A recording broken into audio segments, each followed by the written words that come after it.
What's good, everybody, and welcome to an episode of the Yamateca TI's podcast with your host, yours truly. He is I, and I am him. Back in the saddle for you here on this Thursday, March the 27th, the year 2025, and we got a lot in store here on the show today for you. Opening day 2025 is finally here. You know how we like to do it. I'll go through some storylines, those that I did touch with Urinating Tree on Monday's program, those that did not, those being the other storylines. Obviously, I'll give you my 2025 MLB season predictions, all 6 divisions, American League, National League, East through West. Not just who's going to win, but I give you who's going to finish where, 1 through 5, all 30 teams. Give you who I think is going to win American League Rookie of the Year, National League Rookie of the Year, Cy Young, MVP, Manager of the Year, who's going to the AL and NLCS, who's going to the World Series, and who I think is going to win the 2025 World Series. And I got a funny feeling that my Baltimore Orioles will not be that team for, a 42nd consecutive season in a row. But anyway, such is life. We'll get to that. Give you some commentary on some recent news regarding basketball, not just with the NCAA tournament that resumes tonight with the Sweet 16. I give you the preview for the games that are scheduled to tip off Thursday night and also tomorrow on Friday as the NCAA tournament on the men's side resumes with the regional semifinals tonight and tomorrow, and then obviously the regional finals, the Elite Eight, on this upcoming Saturday and Sunday of this upcoming weekend. Damian Lillard has got a blood clot in his calf. I gave my 2 cents, on that. Juju Watkins torn ACL in their tournament game early in the week. I gave him my 2 cents on her injury and how that will affect her career and obviously USC going forward.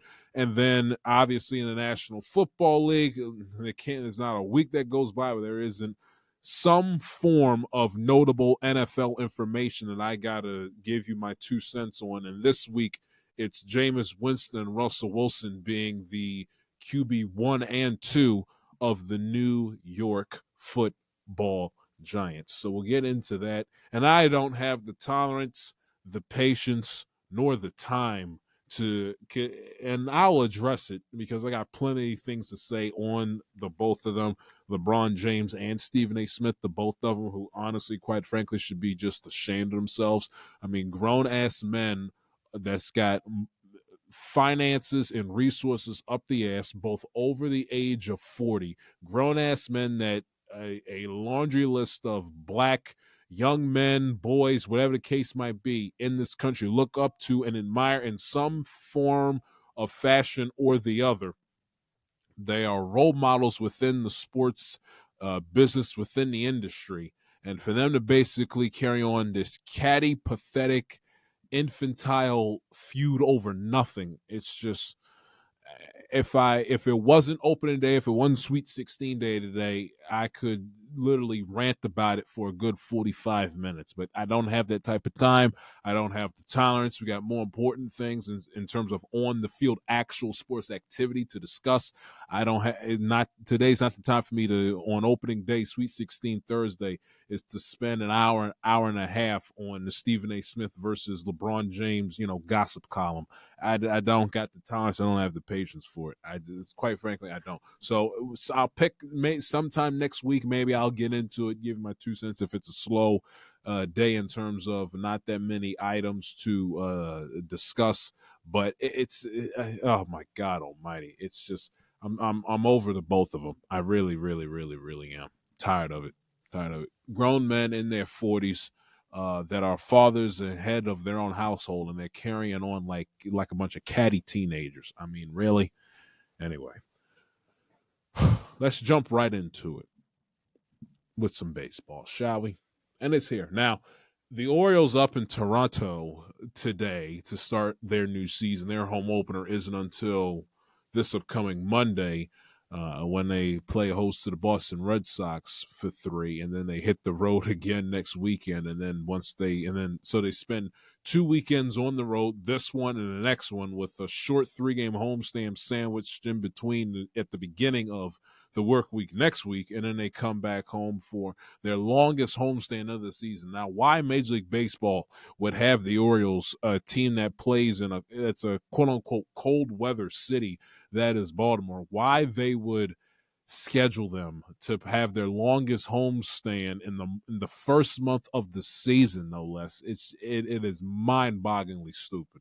Oh, it's dumb. And it's just, and I think they're only, because typically they've had 12 game or 10 game homestands, but this year I checked about a few times and I recounted just to make sure I wasn't going crazy.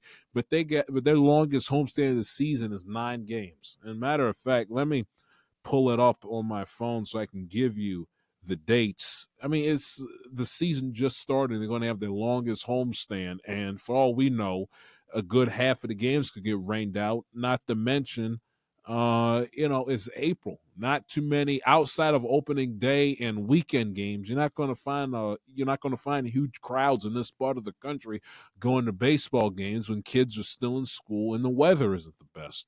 So yeah, so they come home for 3 against the Red Sox during the work week, Monday through Thursday, and then they hit the road next weekend and play Kansas City and Arizona. And then off day, and then 2 weeks from now, they kick off their longest homestand of the season.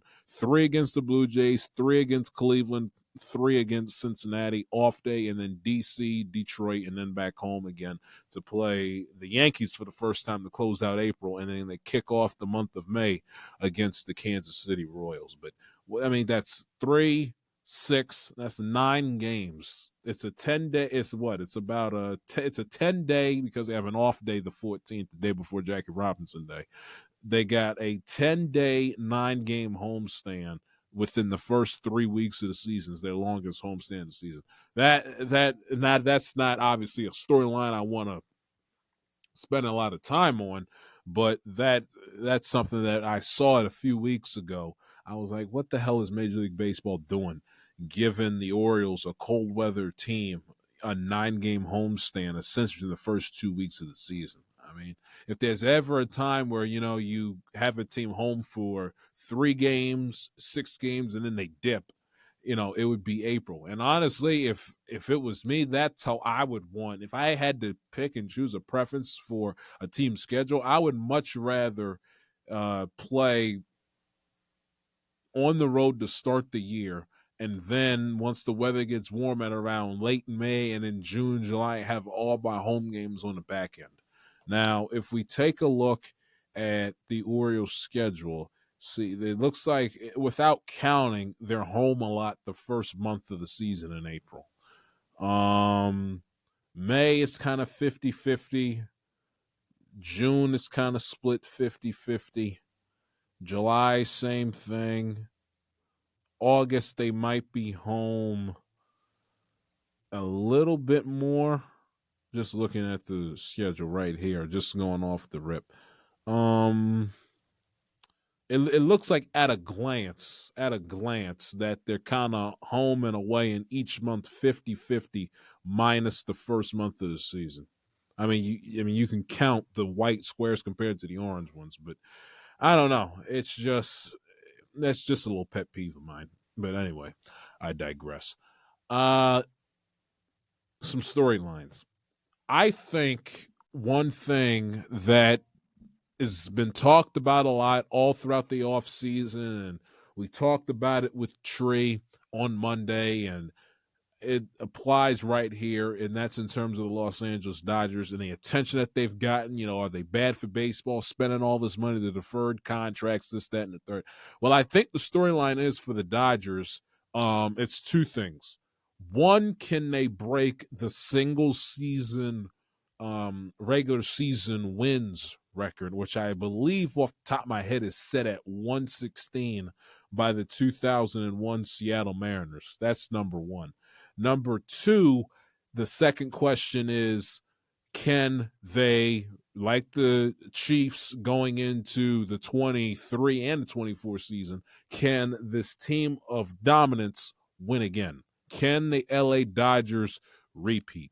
Now, obviously in baseball, and in football, until the Chiefs did it, was hard to do too. They went 20 years without a repeat champion. That's a long time.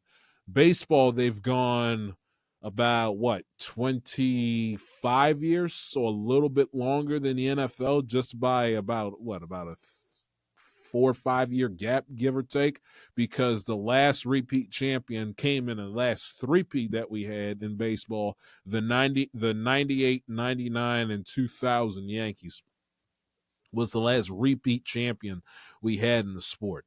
And you take a look, the closest that we've gotten to a repeat was the San Francisco Giants when they won those championships 3 in a 5-year period.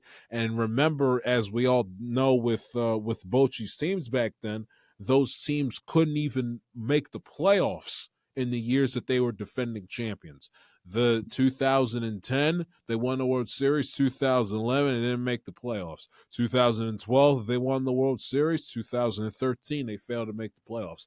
2014, they made it to the World Series and won it in the 7th game with obviously the Bumgarner game coming out of the bullpen. And then 2015, they failed to make the playoffs. So that's the close that we've gotten, technically speaking, to a repeat. So, and repeating in general, in any NBA, NFL, MLB, college football, college basketball, repeating is hard. It's hard. Like I say all the time, obviously you have to be good. You have to be a damn good team, great coaching staff, good front office, good scouts, good executives, good players, everything. Everything has to be the cream of the crop, from the scouting department all the way down to the people within the medical athletic training staff that's in charge of taping ankles every day and making sure that guys get the proper treatment before games and in between game days. So everything has to be cream of the crop, creme de la creme, for a team to repeat. That's in general. But what do I say all the time? And I said it a bunch during the football season in regards to the Kansas City Chiefs. Luck plays a good part into this as well.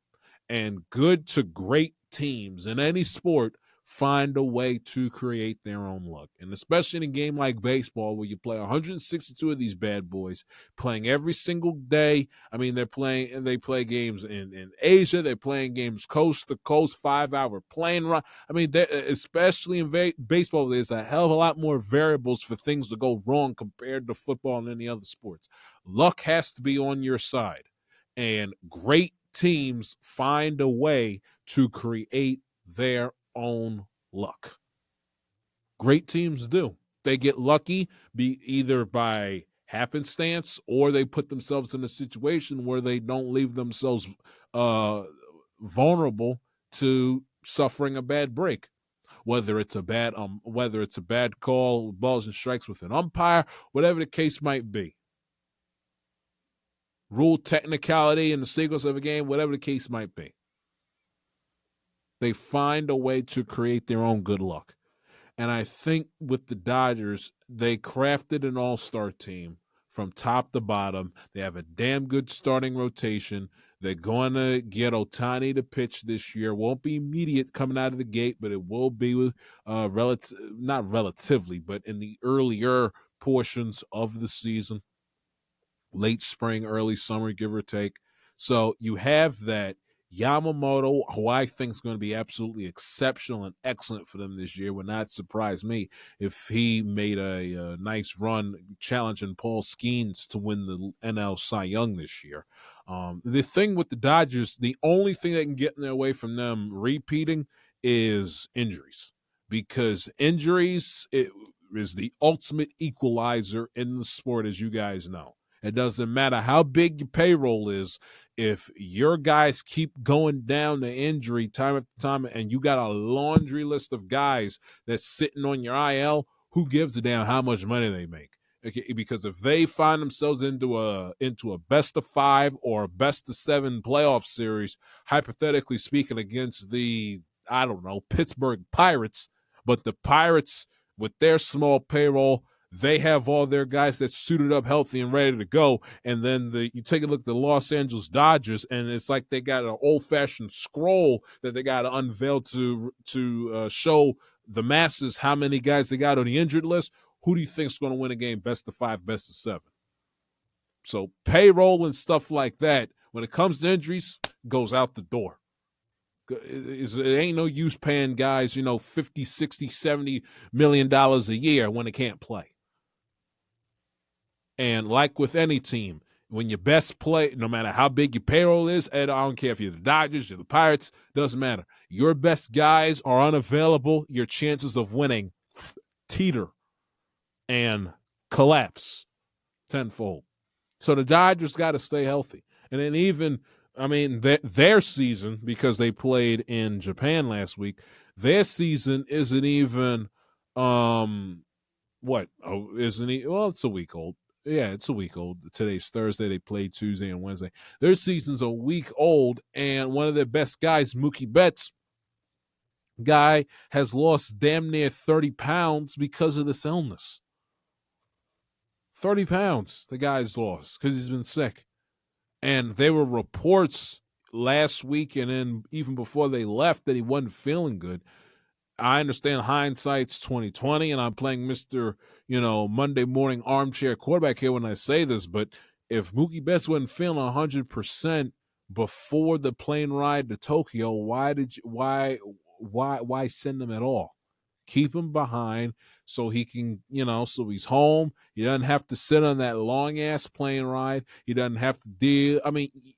I haven't, praise be to God, but maybe some of you all out there, when either you're on vacation or you go out of the country for business, whatever the case might be, you ever been out, let alone being away from home and being sick and how much of a inconvenience it is. Can you imagine being out of the country and being sick?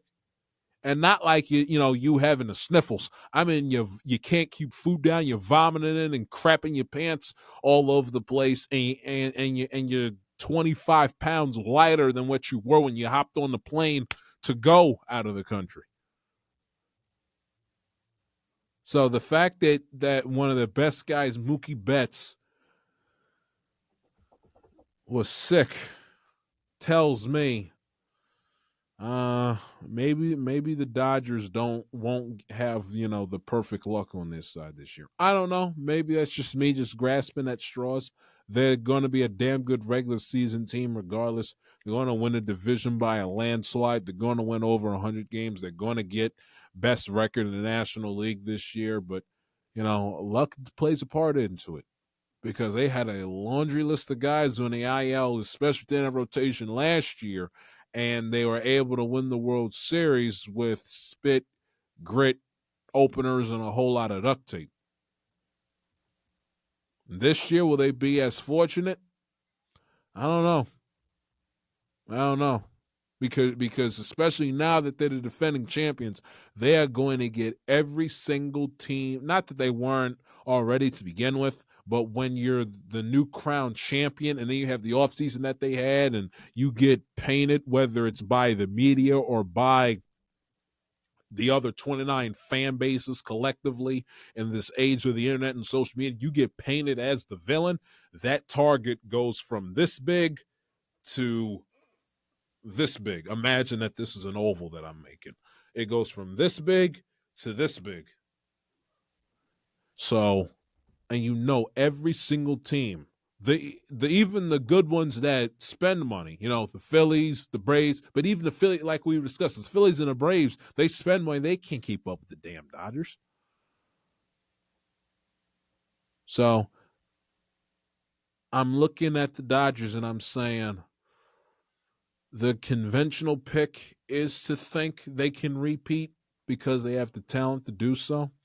And Dave Roberts, who has evolved and improved over time as a manager, I just look at it from a standpoint of, they may have the championship talent and have the championship roster, but do they have the championship luck within themselves to pull it off again?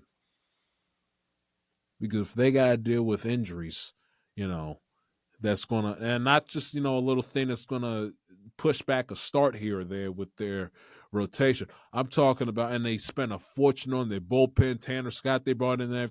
So, they have to, at all else, hope and pray that nobody that throws a baseball for them gets hurt for any period substantial time. And if they do have guys that go down, if it's in bulk like it was last year, I'd be nervous as hell. Nervous as hell. And because the one downside of building a team that's so great and building a team that's so top heavy in terms of talent from top to bottom, your rotation, your bullpen, there's only so that you can only improve your team, but so much. Eventually you kind of hit that ceiling of talent that you have available to you, because you take a look and you got all the talent that there was on the open market.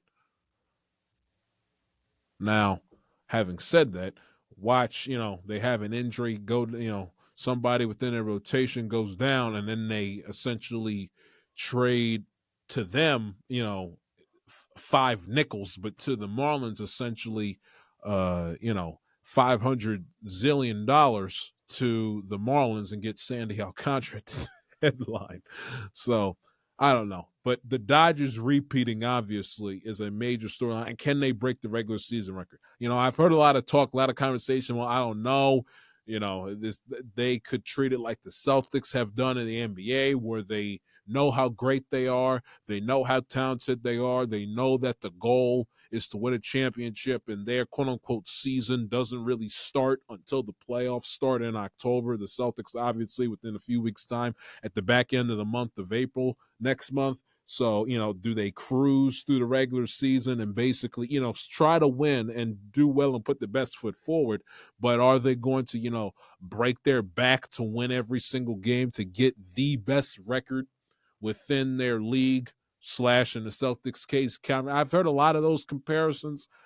I don't think so. I don't think they'll treat this season like an exhibition, because people are bringing that up because they have one of the highest over-under, target number, I think, in the history of sports betting. If I'm not, don't quote me on that, but it's at an all-time high with their over-under number for the season, which I'll pull up when I go through the predictions later on in this show.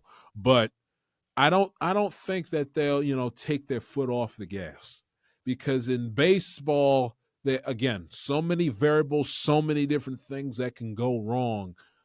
I don't think the Dodgers want to play with their food and risk an opportunity of playing a team that maybe exceeds expectations in the regular season, but isn't necessarily better than the Dodgers. But they exceed expectations in the regular season. They get a higher seed than LA comparatively, and then they go into a playoff series, best of 7. They don't have home field advantage, and then Dodger fans are going to be kicking and screaming, well, shit, we don't have game 7 in our building, because the team, when they could have won 110 games, that took their foot off the gas and was satisfied with winning 102. And then pick a team, the Mets, the Phillies, the Braves, they won 104, 105, and then they got game 7 in the NLCS in Philly and Atlanta and Queens, and we could have had it in our building. So you don't also want to necessarily, quote unquote, and you've heard this expression a lot, play with the baseball gods, so to speak. So I think that they'll try to win every single game. Now, if it's a point in the season when they have a substantial lead where, they're on pace to win about 105, 108 games, I'm talking about midway through the season. I think from today, opening day, through, I'd say, the 4th of July, the Dodgers are going to, like every team, go balls to the wall to get the best record in the league. And then depending on where they stand in between the 4th of July and the All-Star break, if they're on pace to win, say, 108 games, and whoever is leading the NL East, take your pick, Braves, Mets, Phillies, whomever, they're on pace to win about 90, 93, 94, 95, 96 games. You might see the Dodgers kind of, instead of mashing their foot on the gas, you'll see them probably ease up, not by a whole hell of a lot, but like a little bit. Once you get into the dog days of the season, especially post All-Star break, they won't, force the envelope with the starting pitcher. They won't have them, go deep into a ball game if they know they don't have to, especially if they have a series win in their back pocket on getaway day. Maybe give some guys a little bit time off, the older guys within their lineup, Mookie Betts being one of them. So I think that could happen, but the season would have to play itself out first for me in order for me to make a clear distinction that the Dodgers are going to go 90% during a 162 instead of the full 120. I would have the season would have to play itself out in order for me to think that way, and in order for me to buy into that. In baseball, it's unpredictable. So NBA, it's a little bit different because obviously NBA, not that baseball isn't because you play every day. It's 162. It's a little different. You're when you're out there on the field playing quote unquote defense in baseball, you're standing still until the ball is hit to you. NBA, you're sprinting back and forth, back and forth, back and forth, back and forth. God knows how many times during the sequence of a quarter, let alone a half in a game. It's a little bit different. I mean, both sports test your endurance in different ways. Baseball, it's more consistent because it's every single day and you're playing outside in the summertime in the heat and there is no clock. NBA, you get better be prepared to run back and forth and have a good vascular system or your ass just ain't going to make it. So it's a little different from that standpoint, but I'd have to see the season play itself out first in order for me to make that distinction with the Dodgers. I would.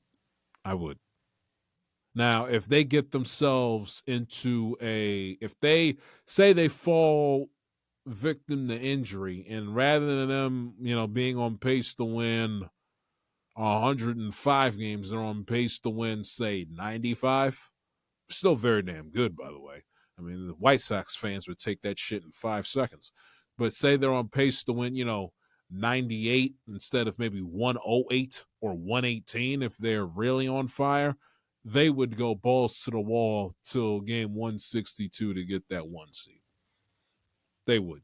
And we understand, the best outside of last year, the best record. I mean, we saw it because the year before we got Dodgers Yankees in the World Series, what do we get?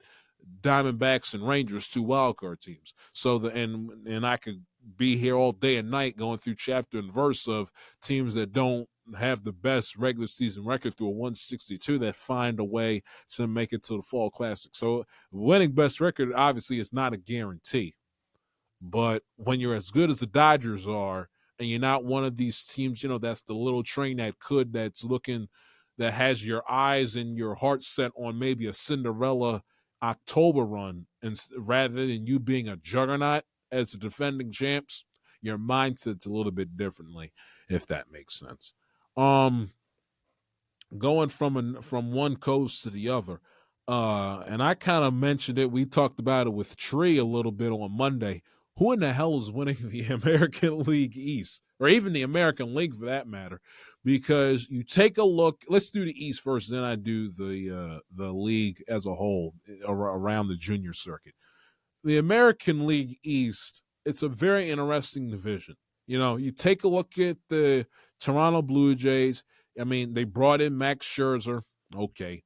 Well, the situation with Fernando Tatis, he's done negotiating any future contract with the team because he does not believe in in-season negotiation. They couldn't get a deal done throughout the course of the offseason. Trade rumors start to fester. The more and more his future with the club is up in the air. So you never know about that. And if the Blue Jays get out to a rotten start, I mean like a rotten start where they're, 10, 15 games under 500 by Memorial Day, the trade rumors are going to, start flying off the press, not off the press, but off the griddle as early as Memorial Day, I would suspect.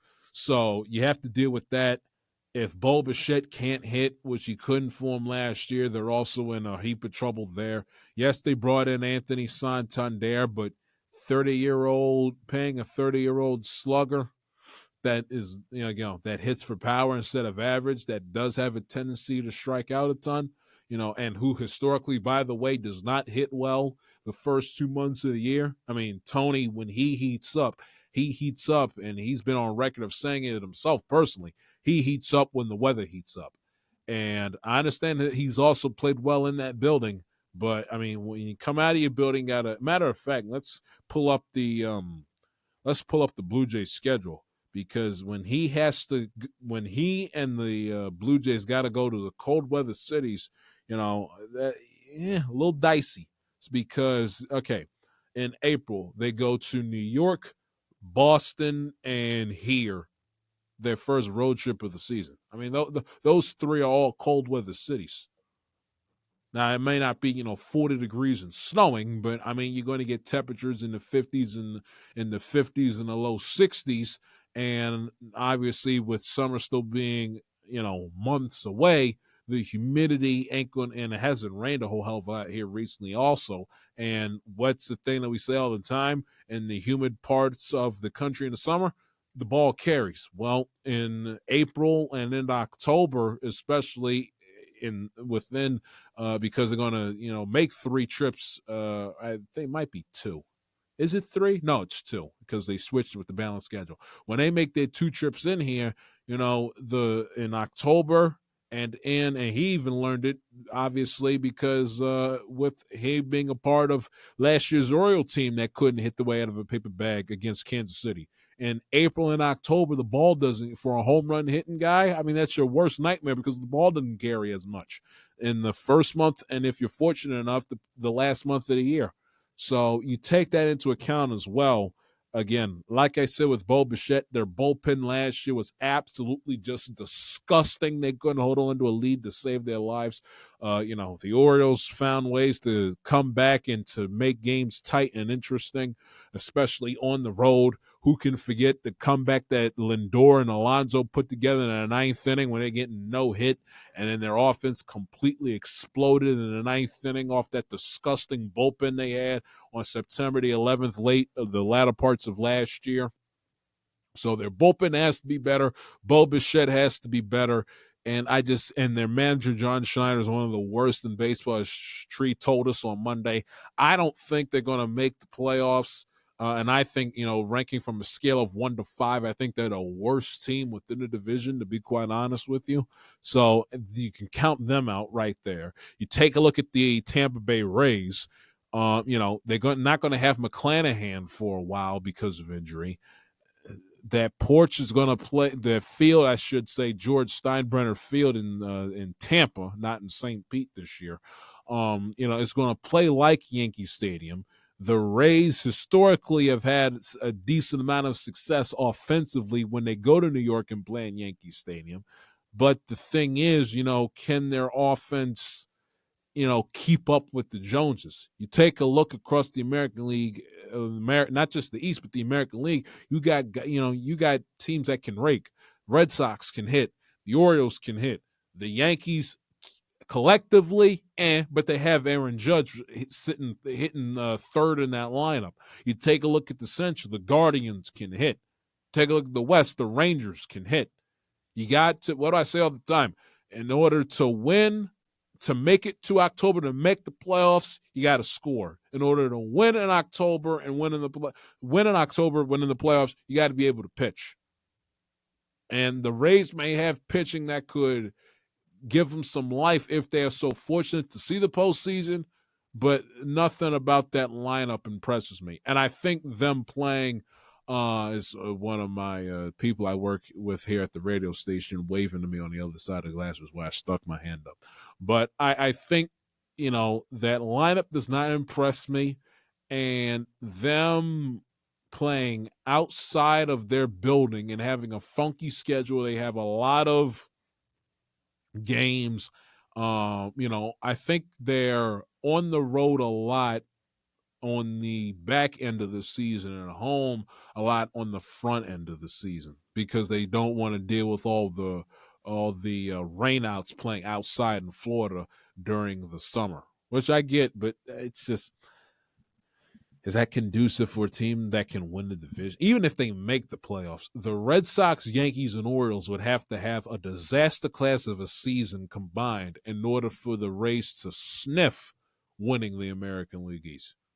They could have an outside back door of making it as a wild card, but to win a division, when you take a look at at every team, I mean, now granted, Goldie, Bellinger, you know, I'm gonna get to the Yankees later with the ifs, coulda, shoulda, wouldas, and a whole lot of maybes up and down that order.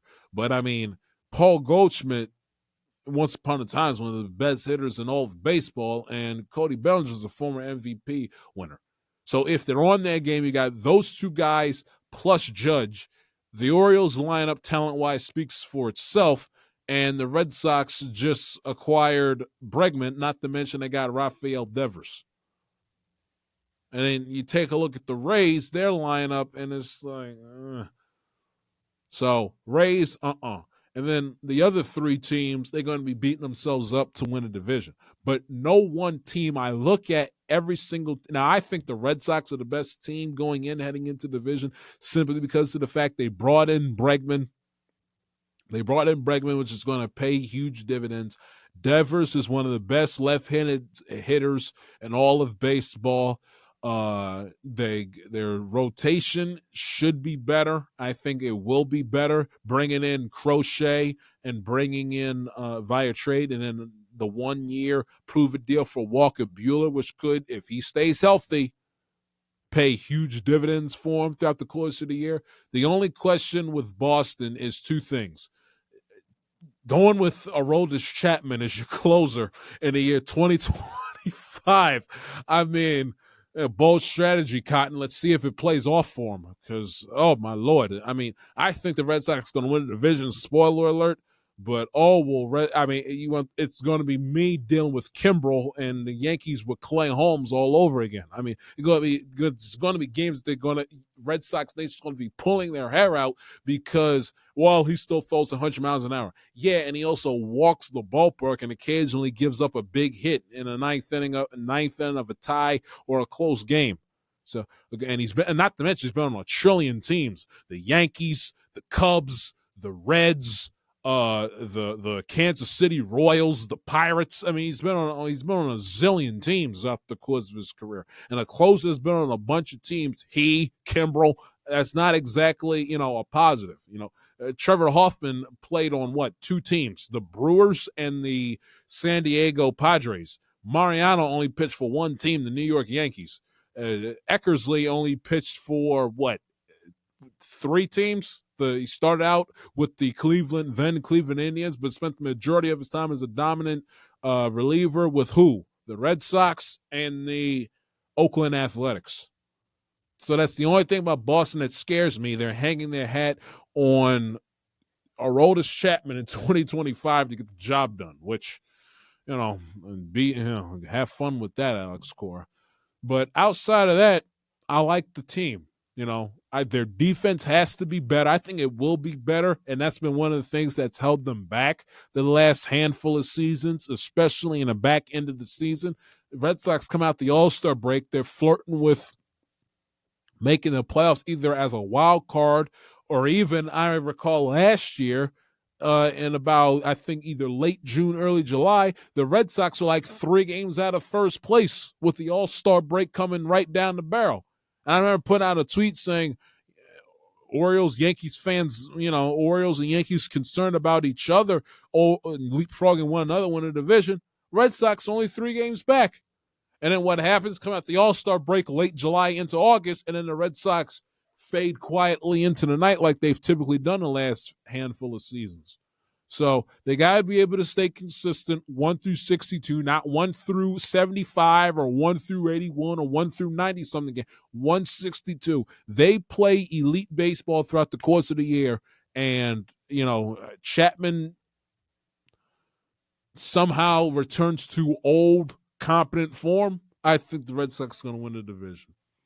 I think they can. They got the best manager within the division by far. by far. I mean, Aaron Boone with his foolishness under my umbrella, hey. his foolishness, and then the village idiot in Brandon Hyde. No, thank you. Kevin Cash, one of the more overrated managers in all of the sport. And John Schneider is basically, who is he? Darvin Ham and Zach Taylor put together as an MLB manager. That's what you get with John Schneider, the tubby red-faced manager for the Toronto Blue Jays and our neighbors up to the north. That's what you get. And Alex Cora, head and shoulders, he's the best manager, and it ain't even a debate. No debate. Yankee fans, Oriole fans, Blue Jay fans, Rays fans would get Alex Cora, would trade for him in 5 seconds if he was available. And you guys know how I feel about coaches. Coaching matters. It matters in the NCAA tournament. Calipari, Nate Oates, coaching matters. John Shire, coaching matters. Football, we criticize them, but gotta give him his props. Sirianni, obviously Andy Reid, coaching matters. We talk Bills, Ravens didn't get Super Bowl. Why? McDermott, John Harbaugh. Why the Bengals having a Zach Taylor. Steelers, we talk about with Trey on Monday. Tomlin, coaching matters. Why the Yankees lost in 5 games to the Dodgers? Outside of the fact they weren't as good top to bottom, 1 through 26, coaching. Aaron Boone, his coaching staff, Yankees not being fundamentally sound, Dodgers doing the little things right because they're coached well.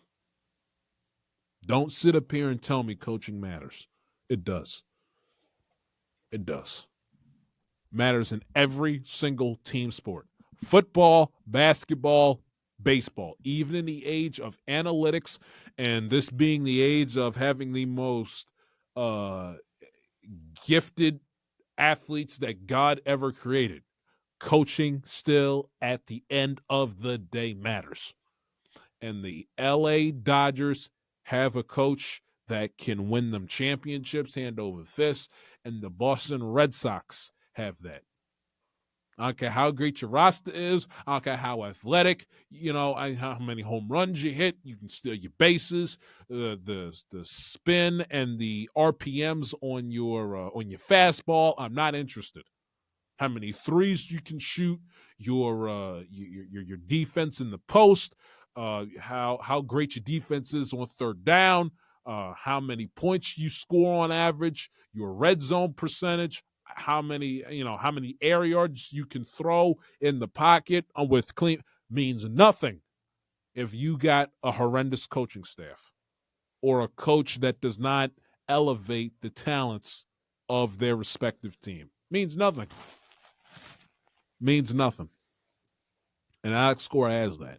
Now they just got to stay consistent and hope and pray Chapman just, doesn't sell a la Craig Kimbrell and Clay Holmes of last year. Because if he does, with the Yankees having gotten rid of Clay Holmes and the Orioles having gotten rid of Craig Kimbrell, and with Batista back, whoever wins this division could very well come down to what team blows the least amount of games in the 9th inning or later. And it all, in all honesty, could come down to that. What team blows the least amount of games in the 7th inning or later? And that's defense, defensive miscues, and bullpen.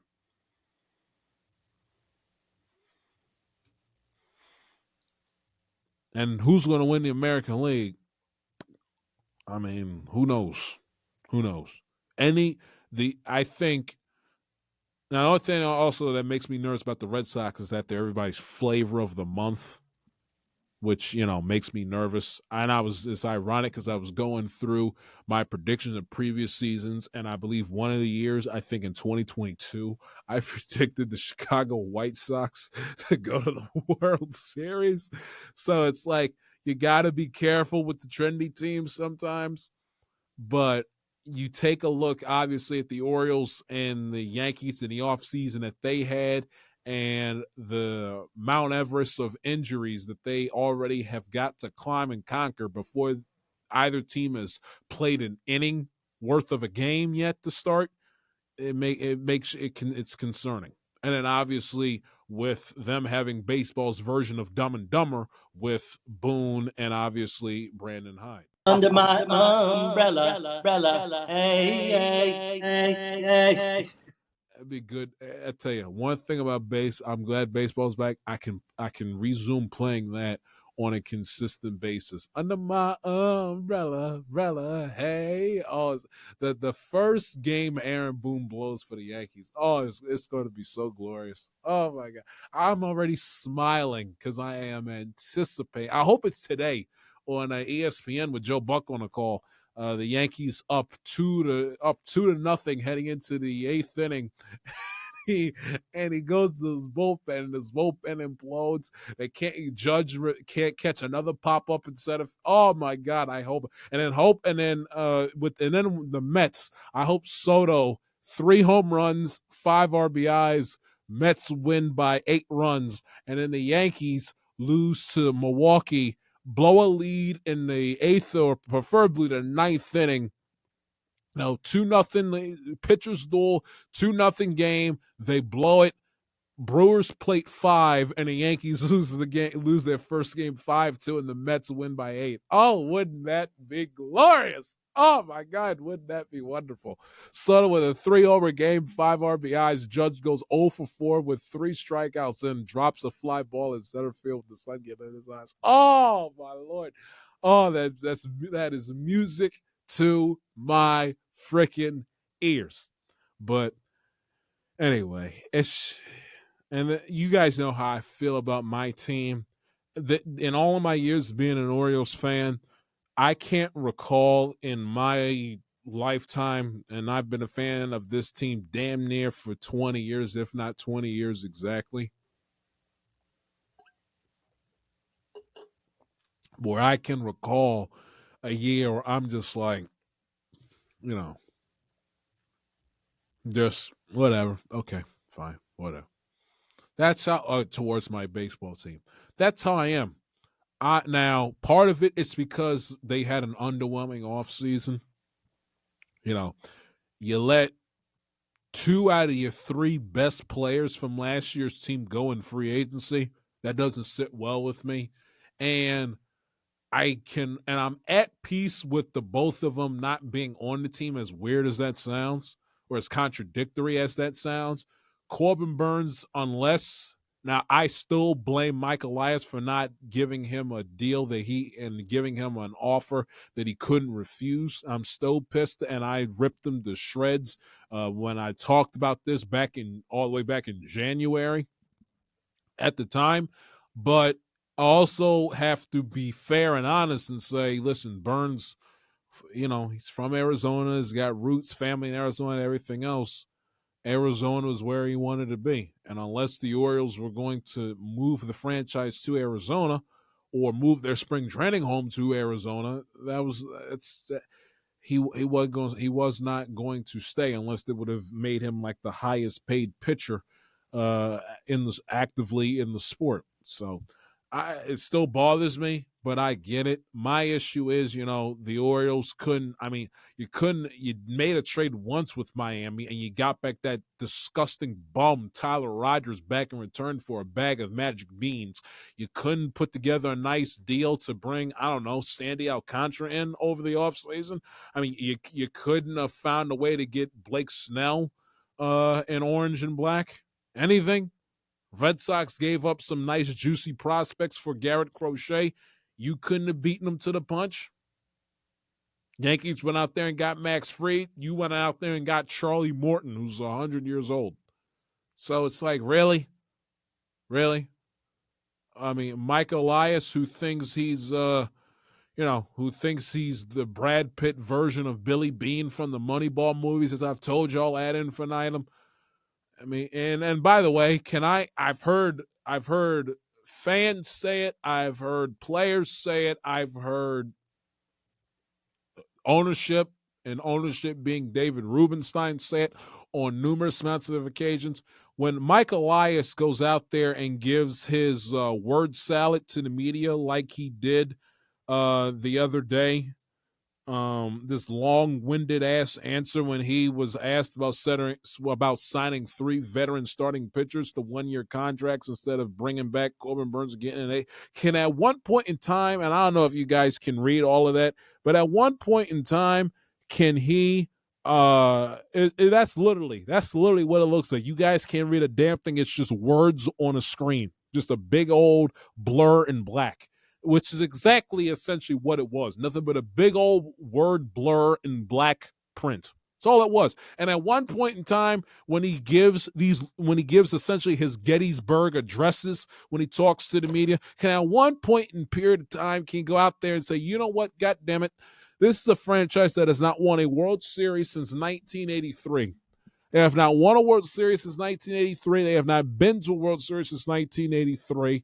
We saw the New York Yankees win a division that should have been ours, but we wanted to fuck around and fought around and play with our food, and we had a disgusting summer, and we gift-wrapped the division to them. They finally got themselves together in September, and we were still fucking kicking the can down freaking Utah Street with our thumb up our ass with no clue and not knowing which way was up. They won a division that should have been ours. They beat Kansas City. We didn't. They went to the ALCS. We didn't. They won the American League pennant, went to the World Series. We didn't. They go out there. They bring in Max Fried to accompany, not to replace, to accompany Garrett Cole, to accompany him within that rotation.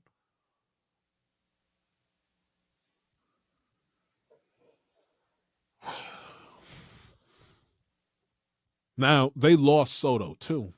I mean, we lost Tony. They lost Soto. And both teams 1-year rentals in the 24 season, essentially. You know, Soto went to Queens. Burns went to Arizona. So it kind of both both moves and both losses from both teams cancel each other out. But it's like, when can somebody just deep down within their soul just have that grit, that hunger, that fire, that feeling of unsatisfaction bubbling in their gut, where it's like, come hell to high water, I don't give a shit if it kills me. I will do everything I can legally in all of my power and responsibility to make sure that my team rises up above the rest of the American League fray. We take over, we dominate, we kick ass and take names. I'm going to be the lead motherfucker in charge, and all of y'all get in the back and either follow me or, if not, kiss my ass on our way to winning the World Series. Is that so damn difficult to ask? Can Mike Elias just for once, have that Maverick-like attitude when it comes to this team and when it comes to the upcoming seasons and off seasons when it comes to building this team? Can he have that attitude? I've heard it from ownership, and he's been in for what, about a year and a few days.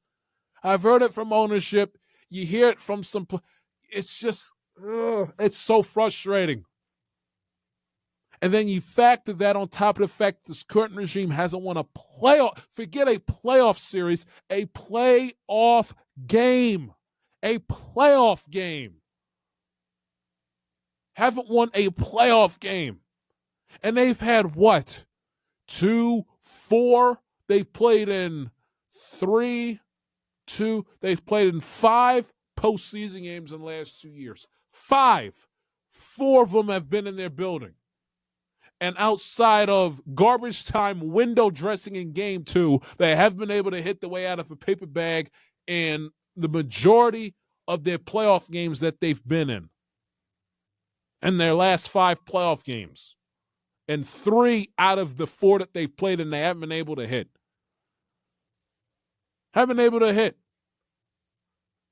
You let Tony walk?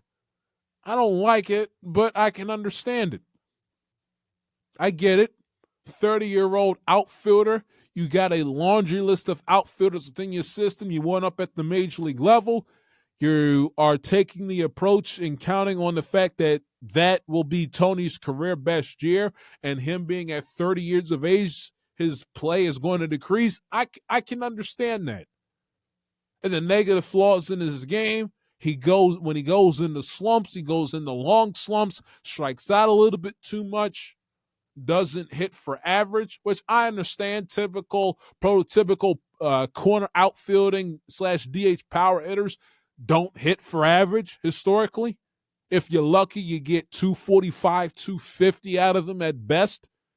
But how the offense just completely went in the toilet the back end of last year, I can understand it. But I said, if you're going to let Tony walk, you better be damn skippy. You bring in Teoscar Hernandez. Don't let him return to the Dodgers. Bring in Teoscar Hernandez. Hits for average, hits for power, 270, 280 type hitter. A little bit more athletic than Tony. And I believe off the top of my head, I would guess, and I shouldn't presume, I should look it up to be sure, but I'm going out on a limb and say that he's younger than Tony is. Let me just double check just to be sure. Well, he's older, 2 years. I'm glad I looked it up. But still, older, but he's a better baseball player. Better all-around baseball player, I should say. Who just got finished winning the Dodgers the World Series. Something you're still trying to accomplish. Nothing against Tony, but you need some bucks in the locker room that's been there and done that before. I understand you can give me now Charlie Morton, whoopee, but Kyle Gibson, no. Last year, Craig Kimbrell, no. 2023, bringing in James McCann, no. I'm talking about guys that, I can go to their house, go into their trophy room, look at their mantle, and see a World Series ring sitting up there with the diamonds dancing, with it spinning within its display case. That's what I'm talking about.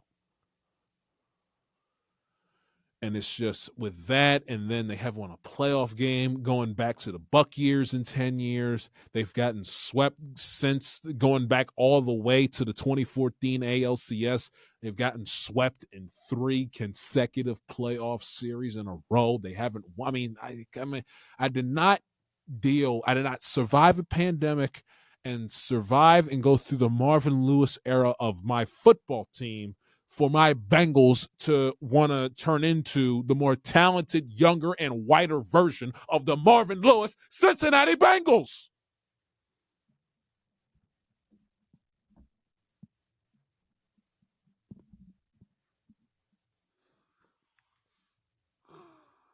That's why it is what it is with this team.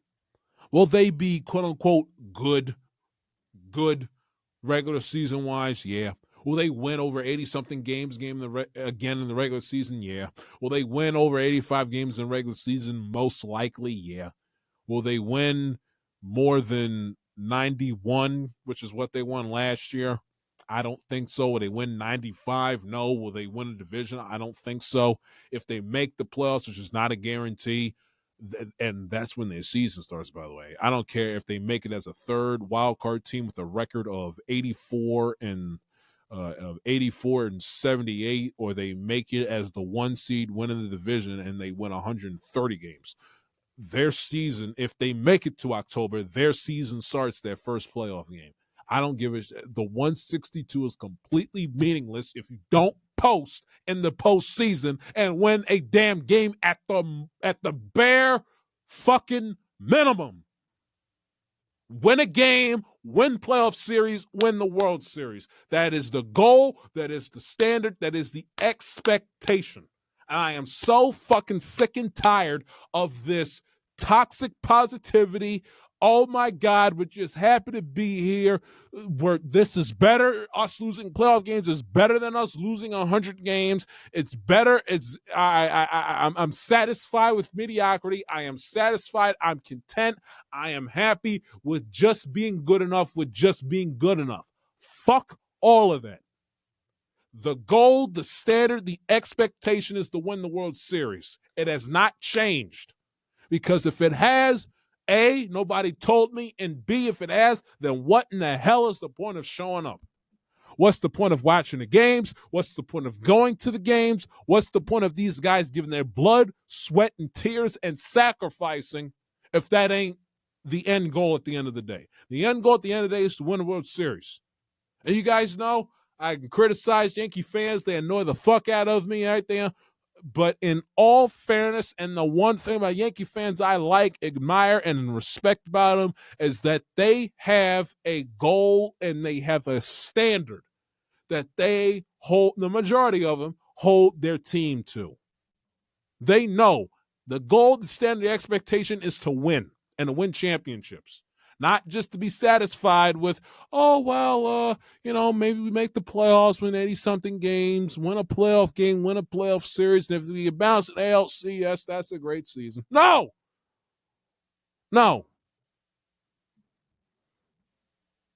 The standard is to win. Always has been, always will be.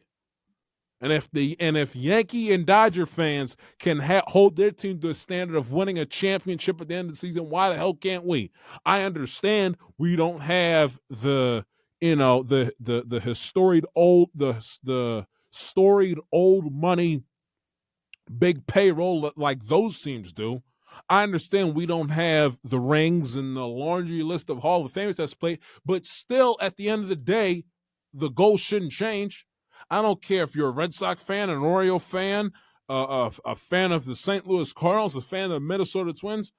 When the goal, the expectation, when you have a team that has the talent to make a deep playoff run, the standard and the goal is to win.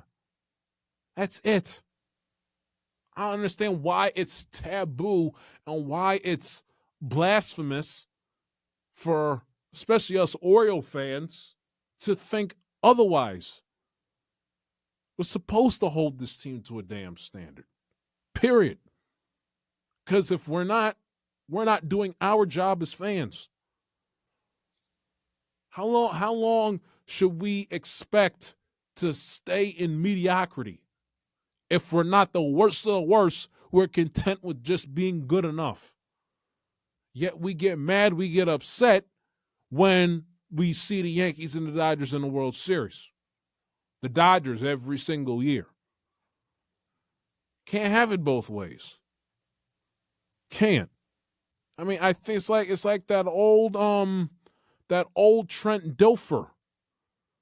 That old Trent Dilfer quote in the Americas game with the 2000 Ravens. Matter of fact, let me pull it up so I can play it for you. Trent Dilfer said it.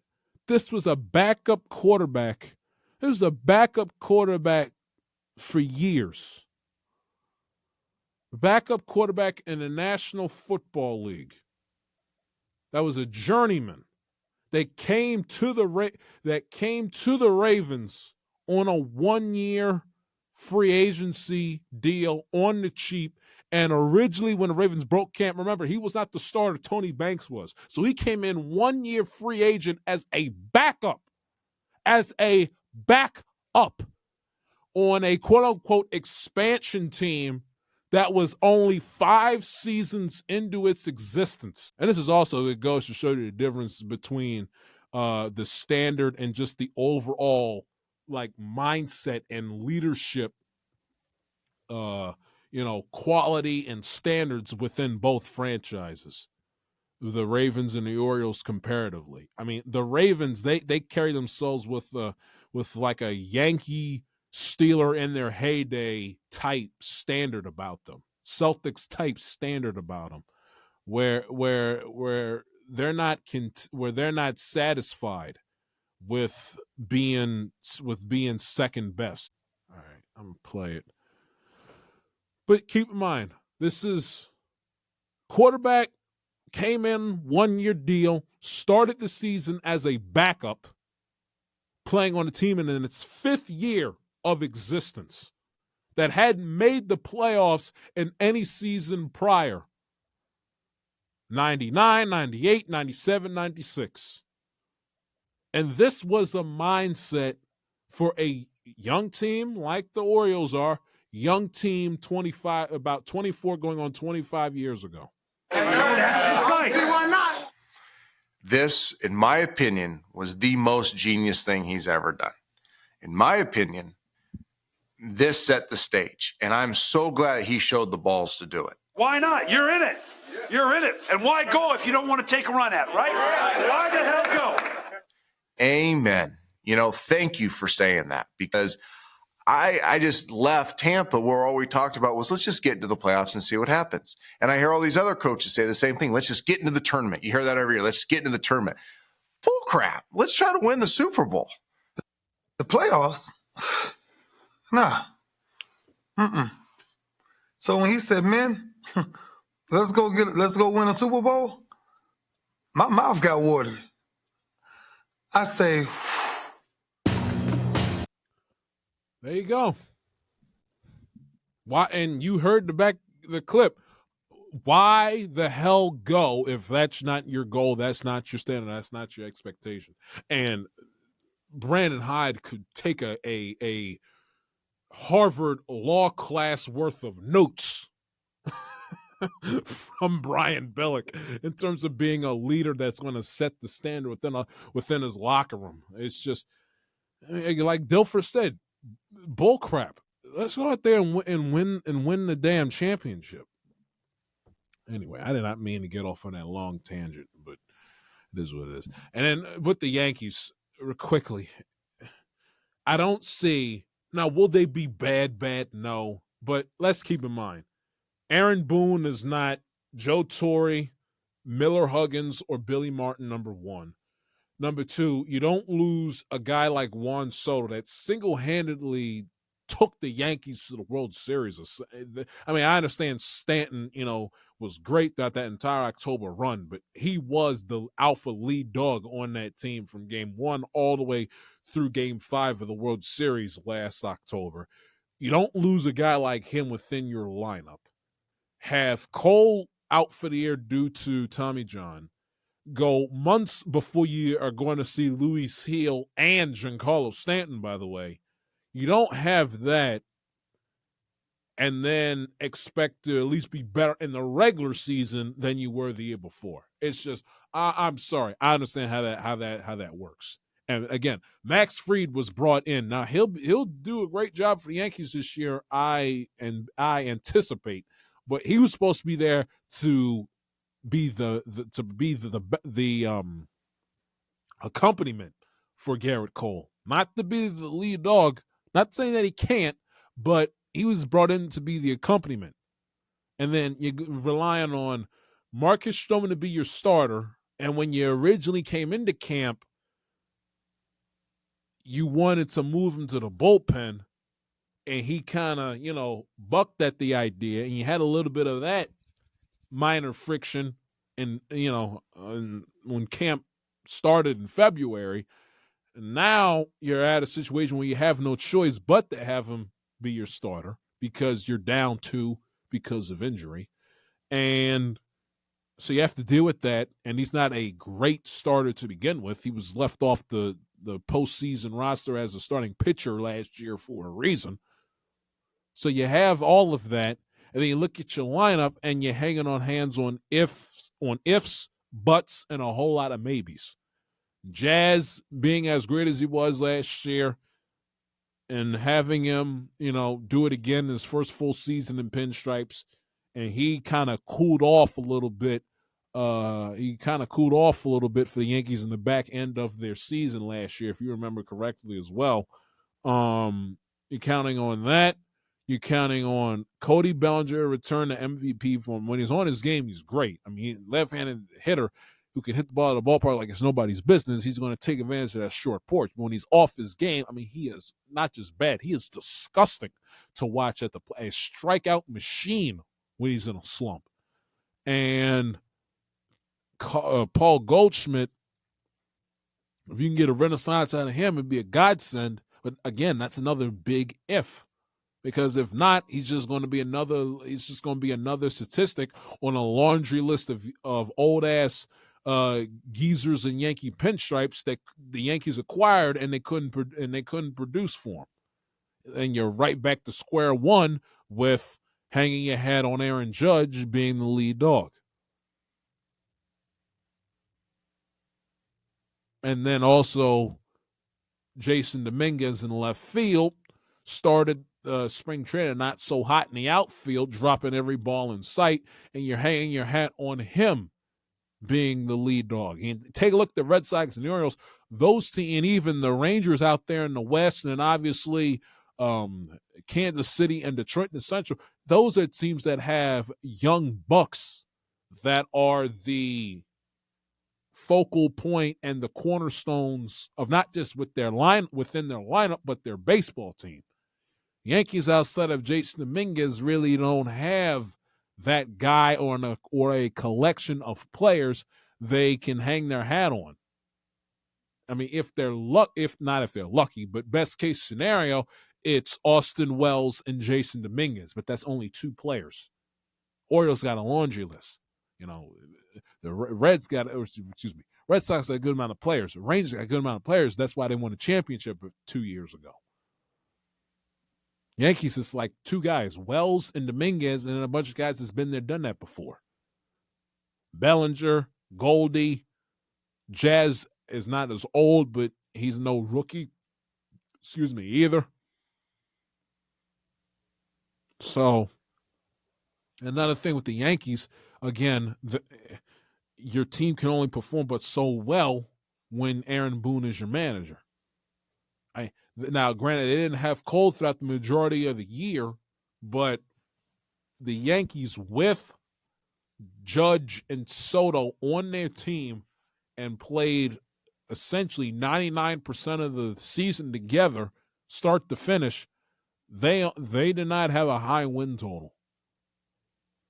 So, in order for me to think that the Yankees are going to win any more than 93 games, the Red Sox and the Orioles would have to go through a hell of a bad year within that division for the Yankees to win, 95, 96, 97 games. And I don't even think the Yankees are a guarantee to make the playoffs, to be quite honest with you. I don't know. I've been proven wrong before. And they're not going to be terrible. But again, I don't see how you lose your best starting pitcher on top of your other starting pitcher that's coming off a Rookie of the Year campaign in Heel. You lose Stanton. You lose Soto to free agency. In the aftermath of losing Game 5, how you did. You didn't change your manager, and you quite frankly, I just don't see how a team comes back from that and is better this year compared to last. Again, how the Yankees problems and the Yankees faults, don't get it twisted. I don't think that automatically makes the Orioles a much, much, much better baseball team than them. I think the Orioles and Yankees, as you line them up, I would still think the Orioles are better than the Yankees, but I think, it's both teams fighting to be better than mediocre. The Orioles are better than the Yankees, but I don't think by a lot. I think you line up. I think when it's all said and done, both teams are like a mid to high 80 win total head to head until shown and proven otherwise. I think the Orioles are like an 88 win baseball team. The Yankees are like an 85, 86 win baseball team. I don't think both are winning 90. And I don't think either are guarantees to make the postseason. And I don't think either team is going to win the division. I don't. When you have deficiencies at manager, other positions, and then on top of it, because the Yankee roster still is not perfect. And then you have injury hills you got to climb and fight and battle before the season starts. It's a tough ask, man. It's a tough ask. But anyway. I indeed digress. So, what we're going to do, we're going to switch gears, and we are going to, let me see if I can pull up the over-under numbers for the year for 2025, so I can have that accompanied with my 2025 season predictions. pulling it up on my laptop. But yeah, it's going to be an interesting season across Major League Baseball. Very interesting season because I don't see one team being the likes of the huge juggernaut that say the Yankees, not the Yankees, but the Dodgers are in the National League. I don't. I think too. Also, it just goes to show you the quality of the leagues. I think every team that makes the playoffs in the National League has the talent and the potential to win over 90 games. I think every single. Well, let me pull it up just to make sure that I am saying what I already did. Yeah, the way I have it, I have all 6 teams I have making the playoffs in the National League winning over 90 games. All 6 teams. I think the American League, what I have, one team that didn't win 90. And I think the team that wins the most games in the American League, I think the cap is at 96. National League, I think the Dodgers can win in the high 100s, and I think the winner of the East can win in the mid to high high 90s. But anyway, I digress. So we got the over-under numbers pulled up, and I had to delete it because I originally tweeted it out yesterday. It's a little bit of a spoiler and a tease for you. And then I realized I had the Tigers and the Red Sox in the ALCS, and I picked a certain team to win the World Series. I didn't put in the ALCS, which, I mean, that's amateur hour from yours truly. So for those of y'all that saw that, I apologize for that. And I, took it down and said, you know what, let me present them on the show first, and then I'll go ahead and I'll tweet them out before the first game, before the first pitch of the first game coming up at 3:00. But without further ado, my 2025 MLB season predictions and over-under numbers for the year.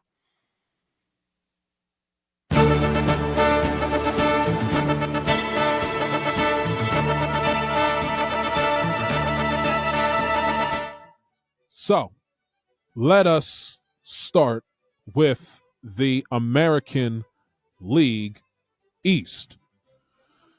First place coming in, your 2025 Boston Red Sox. Been on record, again, the trendy team scares the shit out of me. White Sox a few years ago, the Padres in these seasons before that. It makes me nervous picking the trendy team. Makes me nervous. But like I said, best manager in the sport.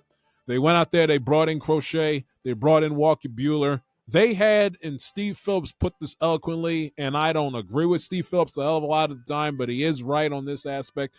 The Red Sox had the offseason that my team and the Orioles should have had.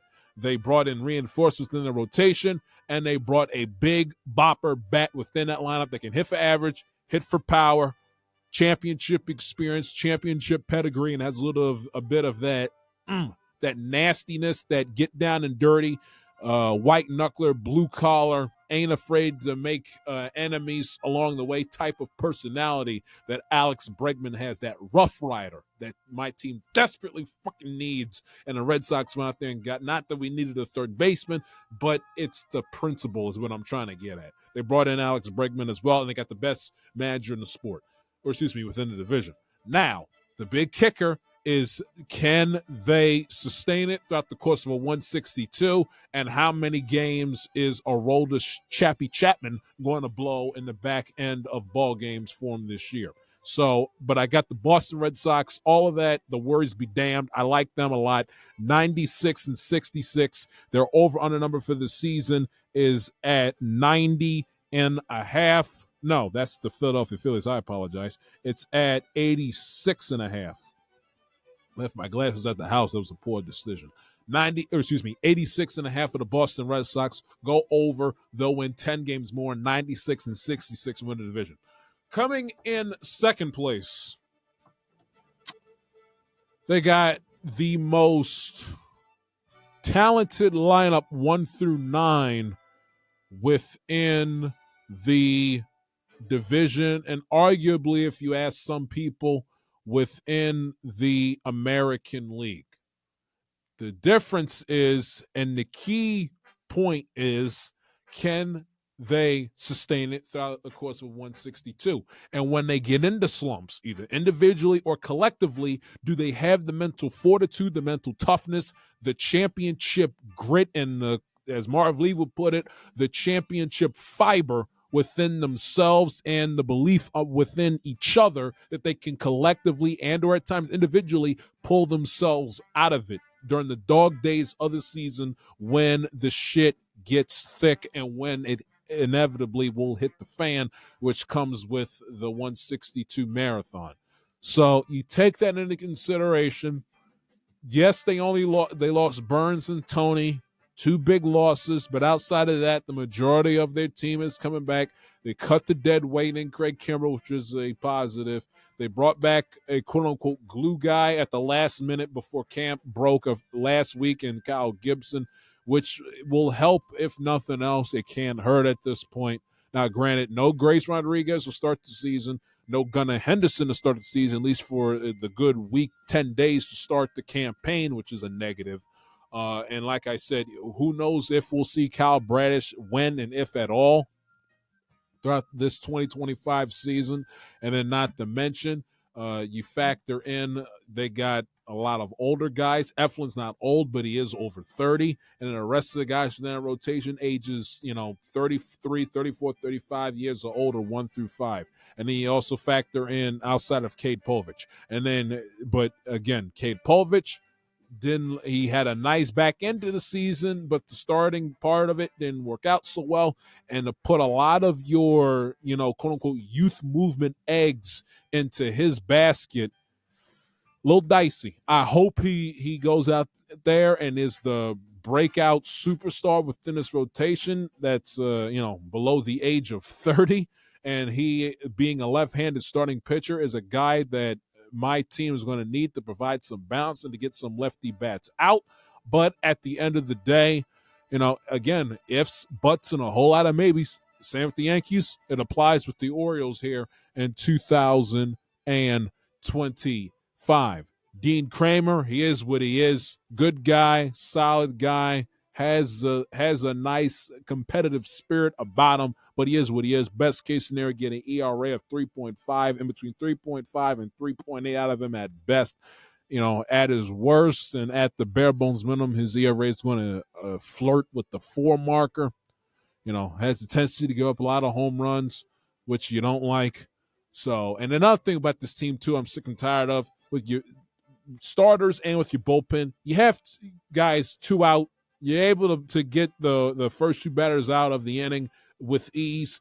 Don't flirt. Don't get cute. Don't nibble. Don't try to paint the corners and all of a sudden try to get fancy. If your aggressive mentality worked to get the first 2 batters out, go with it to get the 3rd batter out until you're proven and shown otherwise. The amount of 2-out rallies this team, this pitching staff surrenders on a nightly basis, that shit also has got to stop this season as well. Not just the starters, but the bullpen as well.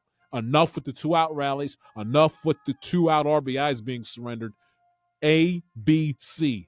A always, B, B, C closing, always be closing for the 2025 Orioles. You guys know how much I can't stand manager Brandon Hyde. The bullpen, like I say with the sport just in general, you got to take it case-by-case basis.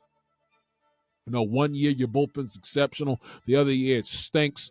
With Felix Bautista coming back, you would think that all the pressure that was on Yennier Cano last year will now be taken off and he can get back to his 2023 self. He had a down year last year, got knocked around a ton in 2024. Hopefully that won't be the same coming forward here in 2025. I'm not high on this team for, reasons of their own and my personal psyche. They'll be better than the Yankees. They're better in their sleep than the Rays and the Blue Jays, but I don't think they'll be better than the Boston Red Sox. Manager problems. I'm not a fan of the GM. Had a very underwhelming offseason, like I've said all off season. and all spring training long. Injuries, no Gunner for a week is a problem. Just not that high on this team this year. 89 and 73. Over on a number for the season is at 86, 87 and a half, depending on where you go. They're damn close to a more push than they are a distinct over or under, honestly. I'll go over, not by much, and you hold your breath. 89 and 73 to 25 Orioles. Yankees, as we've discussed, you can't lose the guys that they've lost due to injury, and with Soto to free agency, and expect they're going to get better. It's just and counting on Bellinger and Goldie to have renaissance years. I mean, it's asking an awful lot. Awful lot, including the young guy Ben Rice to basically be Stanton's replacement at DH as another big ass. Again, if, buts, and a whole lot of maybes. I don't know. And Boone also holds the team back. He just will. It is what it is at this point. Yankee over under for the season is at 88, 89 and a half, which in my honest opinion should be right there with the Orioles with about 86, 85 wins. It was way too high, and they should not be the betting favorite in some. I think it was at plus 110 to win a division. Absolutely not. Give me the Yankees under for the year, 84 and 78. Fourth place, Tampa Bay Rays. They come in. They got McClanahan out for a while. They're over under number for the season. If I can work my mouse properly on my MacBook, that'd be great. Their over number for the season is at 81 and a half.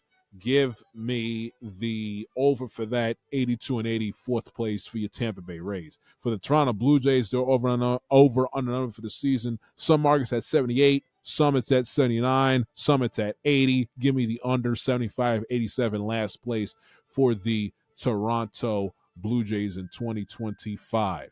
And then in the American League Central, with the Detroit Tigers, who I have winning the division. Solid starting rotation. Tariq Skubal is great. That lineup's going to take the next step. Roster-wise, going into last year wasn't great.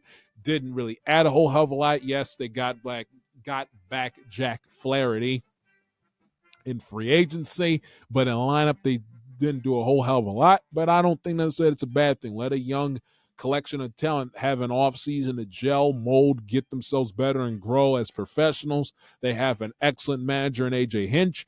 Their division is certainly one of the more winnable and easier divisions to win in the sport.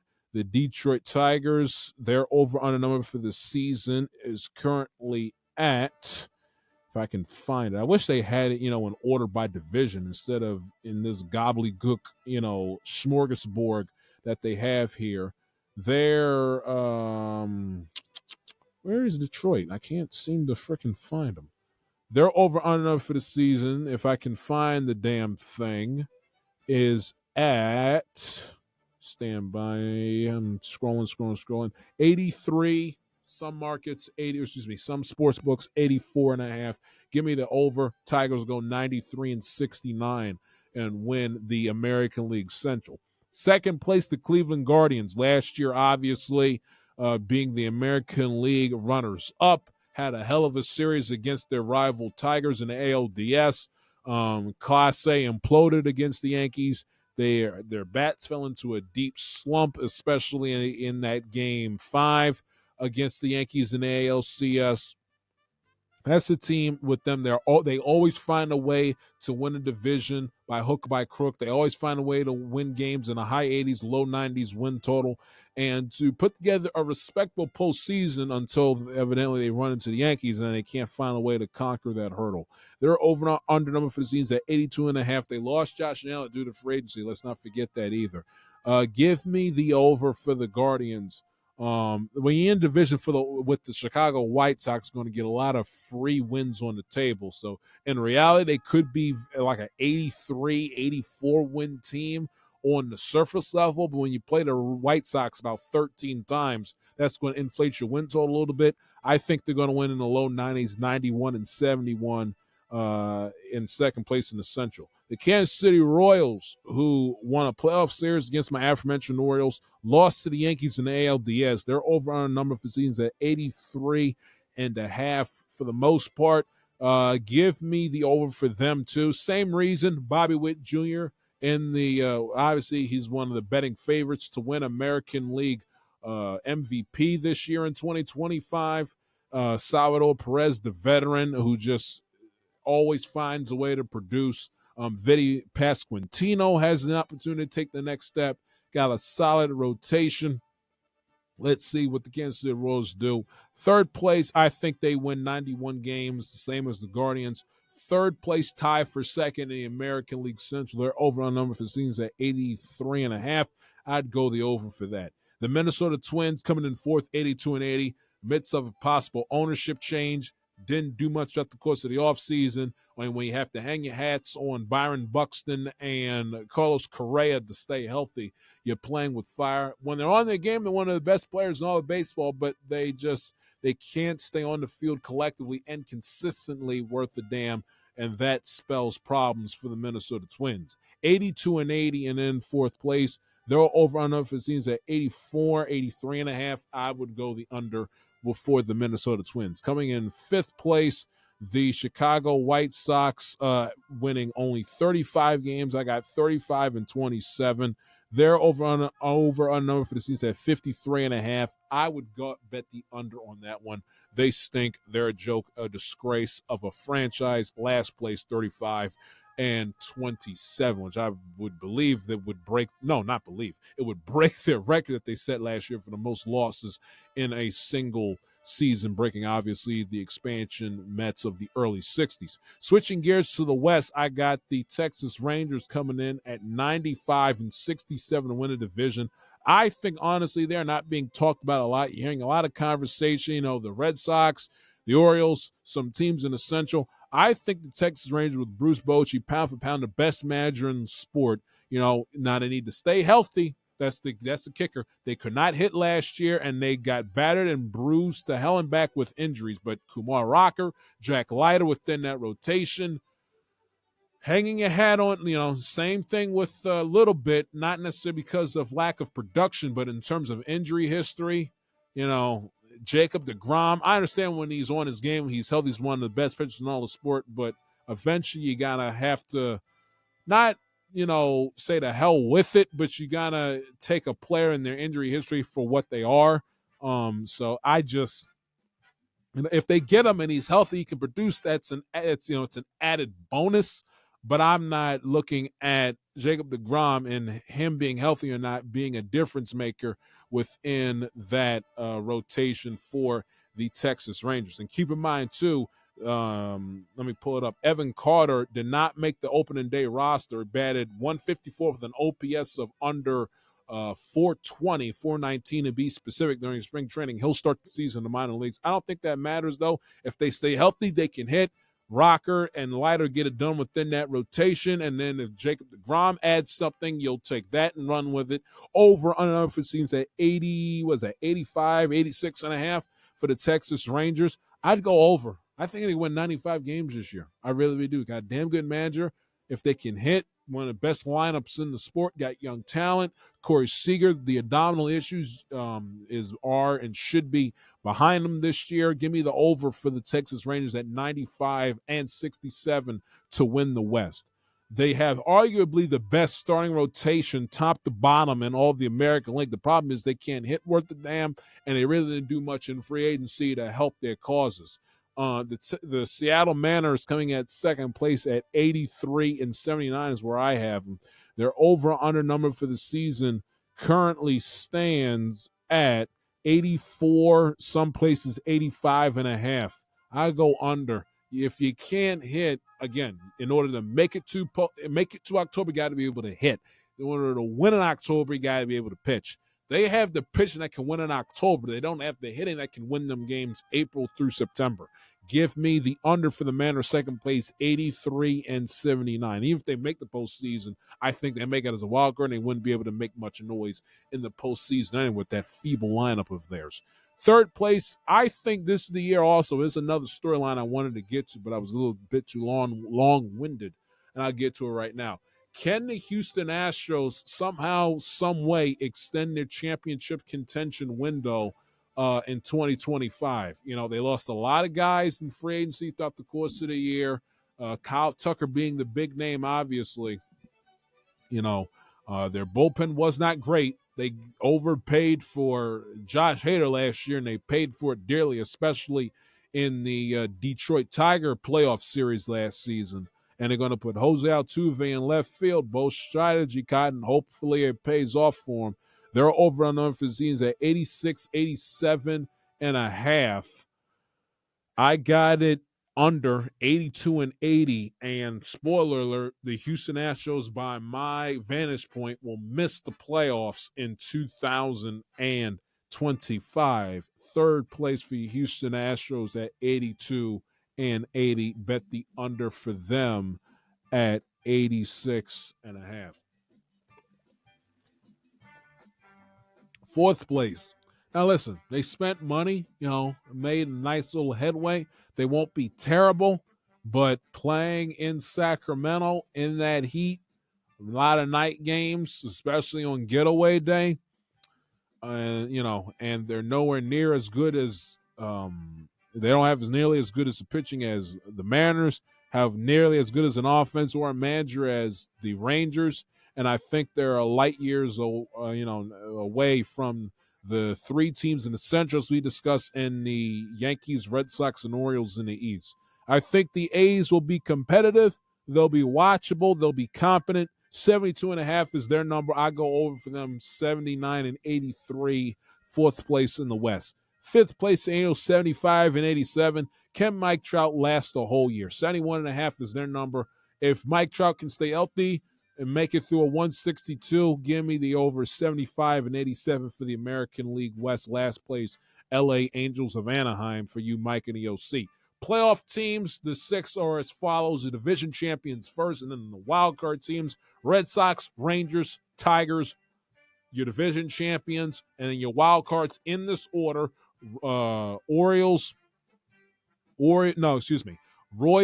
Indians, or Guardians, and then the Orioles as the sixth seed, third wild card. Your ALCS will be between the Texas Rangers and the Boston Red Sox. I got the Texas Rangers winning the American League pennant for the second time in 3 seasons in 6 games. We switch gears to the National League East. First place, your New York Metropolitans at 95 and 67. They're over under number for seasons at 90 and a half. When you bring in Juan Soto after the season he had last year, there's nowhere else to go but up.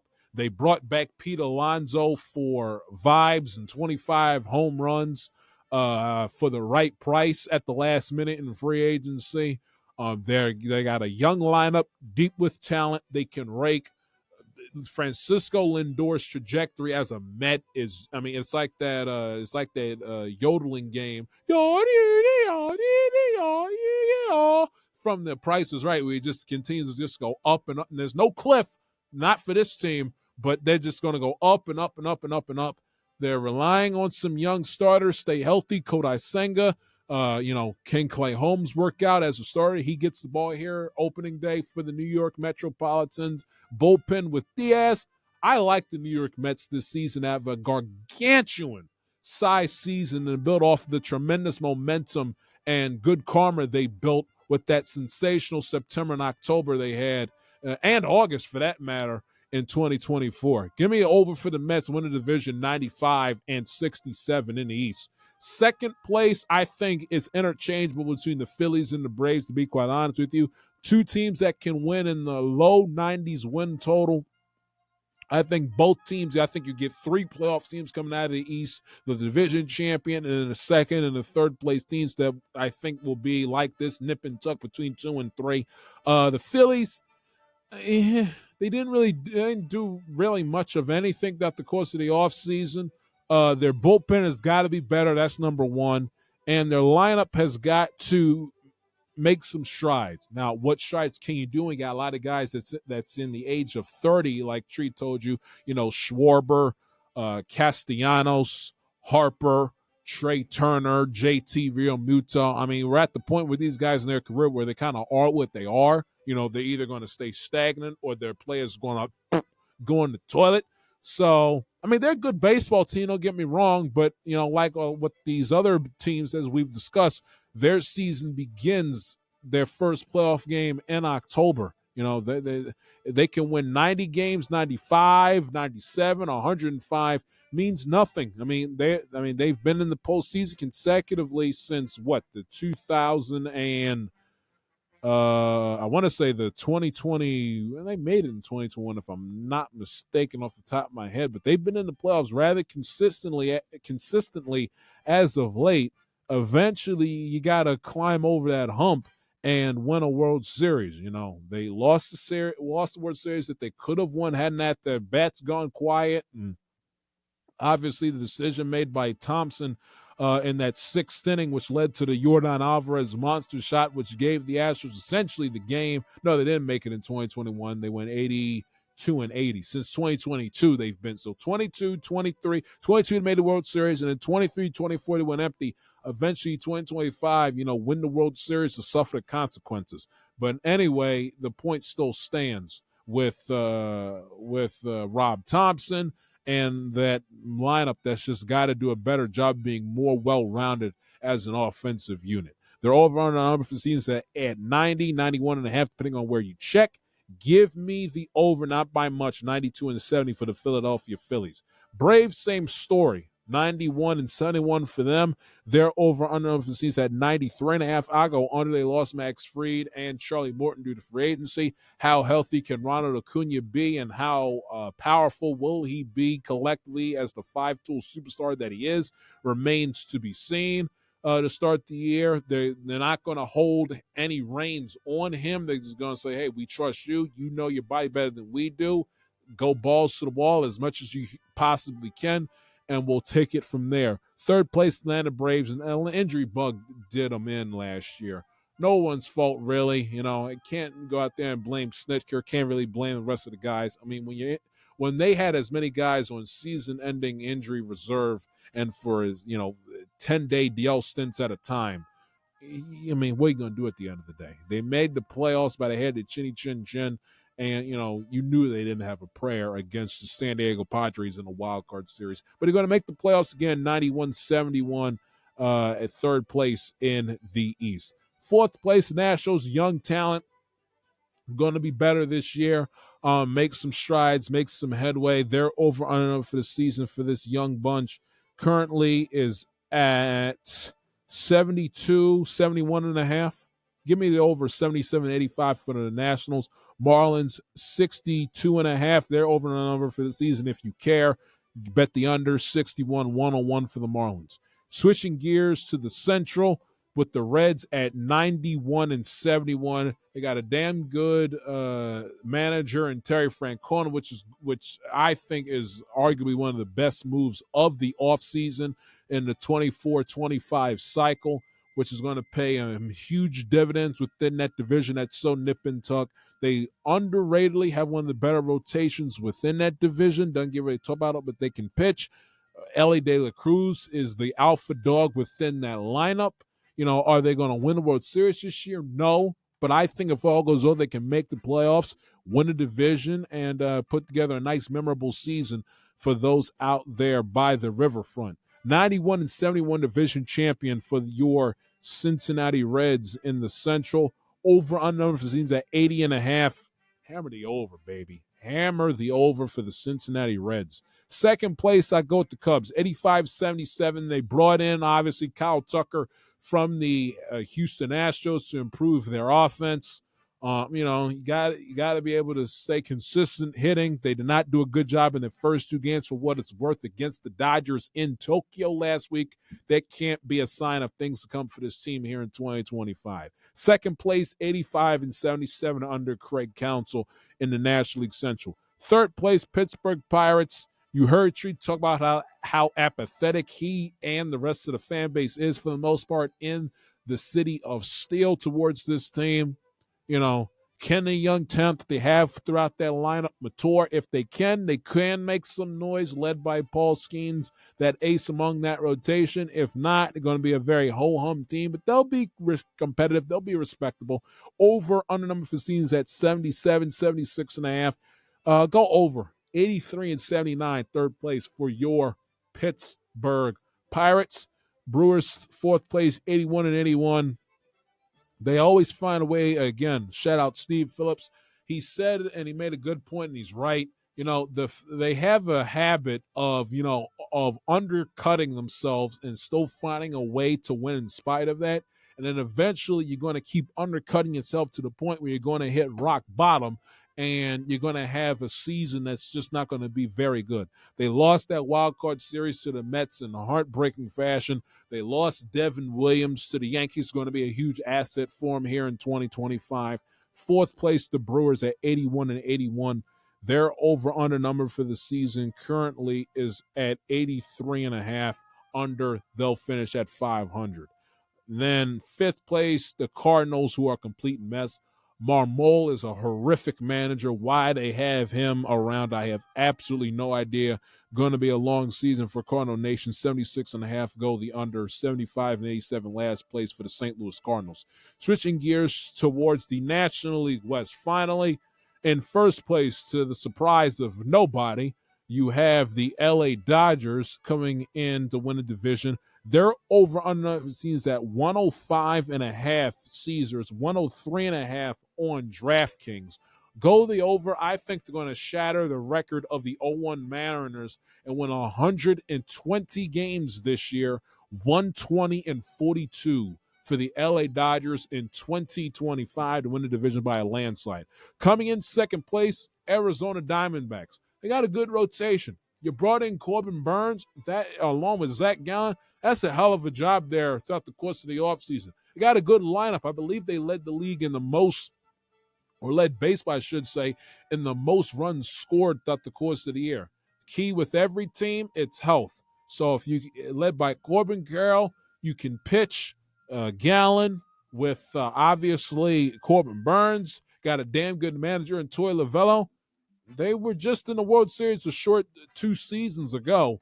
They can win. There's going to be zero pressure on them internally and externally win the division, which I think is going to help the D-backs in the long run. They can win 90-plus games in their sleep, I think, because they're deep with talent. 93 and 69 for the Arizona Diamondbacks in second place in the National League West. Over under number for the season currently is at 87.5. I go the over. Third place, San Diego Padres. They're good, not great. Still in the, led by Jack Smerls, who had a sensational season for him last year.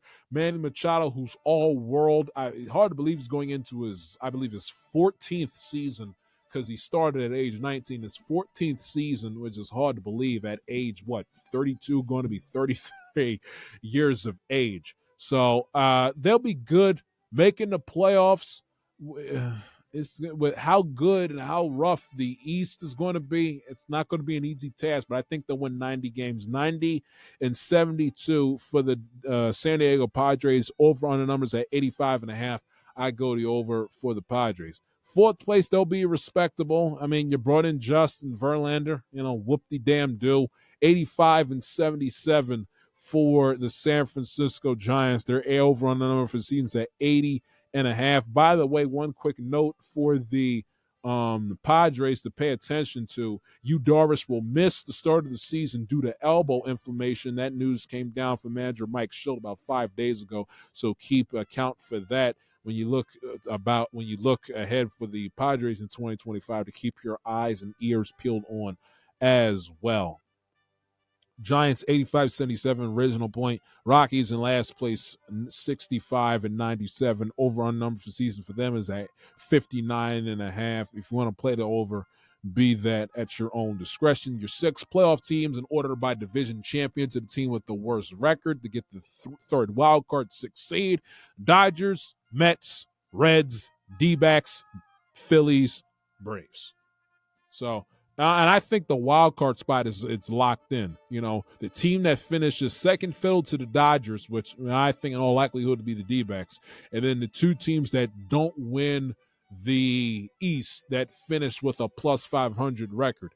In this case, being the Phillies or the Braves. If you think the Braves are going to win the division, it's going to be the Phillies and the Mets. If you think the Phillies are going to win the division, it's going to be the Mets and the Braves. If you think the Braves are going to win the division, it's going to be the the Mets and the Phillies. So that's quite frankly interchangeable. Dodgers with the best record. Mets and Dodgers NLCS yet again. I think the Mets get the Dodgers this time.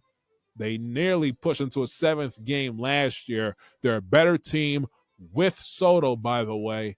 Now, I understand Dodgers are the Dodgers, but it's a reason why we haven't had a repeat champion in baseball in 25 years. Like I said, luck plays into it as well. Give me the Mets to win in a classic series. Best of seven will take it to a seventh game. Mets beat the Dodgers in 7 to win the National League pennant. Quick for some awards predictions. I got Tariq Skubal winning the American League Cy Young. Yamamoto winning the National League Cy Young over Paul Skeens in the National League. Adley Rutschman, I think, bounce back season, had an absolutely pathetic second half of the year with the shell of himself. I think he's motivated by that, and he's going to be the alpha dog, especially with no Gunnar Henderson to start the year and Tony being gone. I think he's going to take on more of a leadership role, not just within the locker room, obviously, but within that lineup for the Orioles. Among the top 3 guys, 1 through 3 within that within the starting lineup. Rutschman will win your league MVP. He's going to have a big year, I anticipate. Shohei Ohtani, because, of course, will win the National League MVP. Jack Leiter, and a surprise, will win American League Rookie of the Year. Roki Sasaki will have a sensational year for the Dodgers and win National League Rookie of the Year. Alex Cora, Manager of the Year, for winning the Red Sox division and will take them to the League Championship Series. Manager of the Year, if they win a division, it's his award to lose, essentially. Terry Francona win Manager of the Year in the National League. And for my 2025 World Series prediction, Mets and Rangers, American League, National League champions. Mets haven't won since '86. Rangers trying to essentially be the 2020's version of the San Francisco Giants reincarnated and win 2 and 3 seasons. Give me the Mets to win the World Series and a classic 7. I mean, I think you're going to get a hell of a series if you get this, honestly. I think you can't go wrong with the Mets Rangers, Mets Red Sox, Mets Orioles if that's your forte, Dodgers, Orioles, if that's your forte, because all the pressure be on the Dodgers to repeat. If the Orioles make it to the World Series, all the pressure would disappear and would go strictly to Los Angeles. Not to put the cart before the horse, but, just throwing that out there. I think if you get an Orioles-Phillies, that'll be intriguing, but I think you'll get a Mets-Rangers World Series at the end of the day. Mets-Dodgers World Series be a hell of a series, too, and even Mets-Rangers as well. Excuse me. Rangers and Dodgers. Any combination. Anyway, you get the idea. Mets and Rangers, I've talked so much, I'm even confusing my damn self. Rangers and Mets in the World Series. Mets will win the World Series in 7 games. There you have it. Those are your 2025 MLB season predictions. Mets, World Series champions in 2025. Switching gears to the NCAA tournament, which resumes tonight and tomorrow with the Sweet 16 as we delve into these 8 games, starting with the 4 tonight, and then we'll get to the 4 coming up on Friday. By the way, just to give you some, because you guys know how much I love to give you the stats. You guys know, and I forgot to mention this when I was recapping the opening weekend of last week on Monday. Did you guys know that the average margin of victory last Thursday and Friday in the tournament? Did you guys know that the average margin of victory was 16.7 points, the highest ever in the history of the round of 64? 10 of the wins were 25-point blowouts, also making it the most blowouts ever in a round of 64. And with it being the Sweet 16, this year marks the first NCAA tournament without a team seeded 11th or lower in the Sweet 16 since 2007. We had 16 straight tournaments with at least one team seeded 11th or worse in the Sweet 16. That's the longest streak going since the seeding began all the way back in 1979. So let us start with the first game of the night, and that's BYU versus Alabama. Two of the best offenses in all of college basketball that can shoot the lights out of the building when both squads are on their game. You take a look at what BYU did in their round of 32 game last week. 91 points, 21 assists, shot 49% from the field, 46% from three, and 93% from the free throw line. By the way, did you guys know that no other team in the history of the NCAA tournament has put up those numbers or better in a single game in the history of the tournament? Now, they're going to have their hands full defensively because Alabama has been one of the better scoring teams in all of college basketball throughout the course of the year. And they're going to have their hands full because they got to find a way to shut down two-time All-American Mark Spears, who's averaging 8.6 points and 5 assists throughout the course of his sensational season for the Alabama Crimson Tide. So they're going to have their hands full in trying to stop him. And the Crimson Tide, who currently are on a heater, been one of the better teams throughout the entirety of college basketball this season. Series 22-10 against Robert Morris in the first round, and had 6 players. They being Alabama had 6 players in double figures in their second round victory. Against St. Mary's about a week ago. So they're very fast. They're very quick. They do not hold on to the basketball long. They do not dribble out the shot clock. Their key is quick, fast efficiency in getting out to an early lead and always keeping their opponents on their toes defensively. They don't give them moments to think. By the time they get that ball across half court, you got to be like, okay, my guy, he's gonna switch over here. Okay, when they move on this off-ball screen, you switch here. Here's what you do: drop coverage. Here's what you got to watch out. By the time to get that ball across half court, you already got to be prepared for what Alabama is going to do offensively.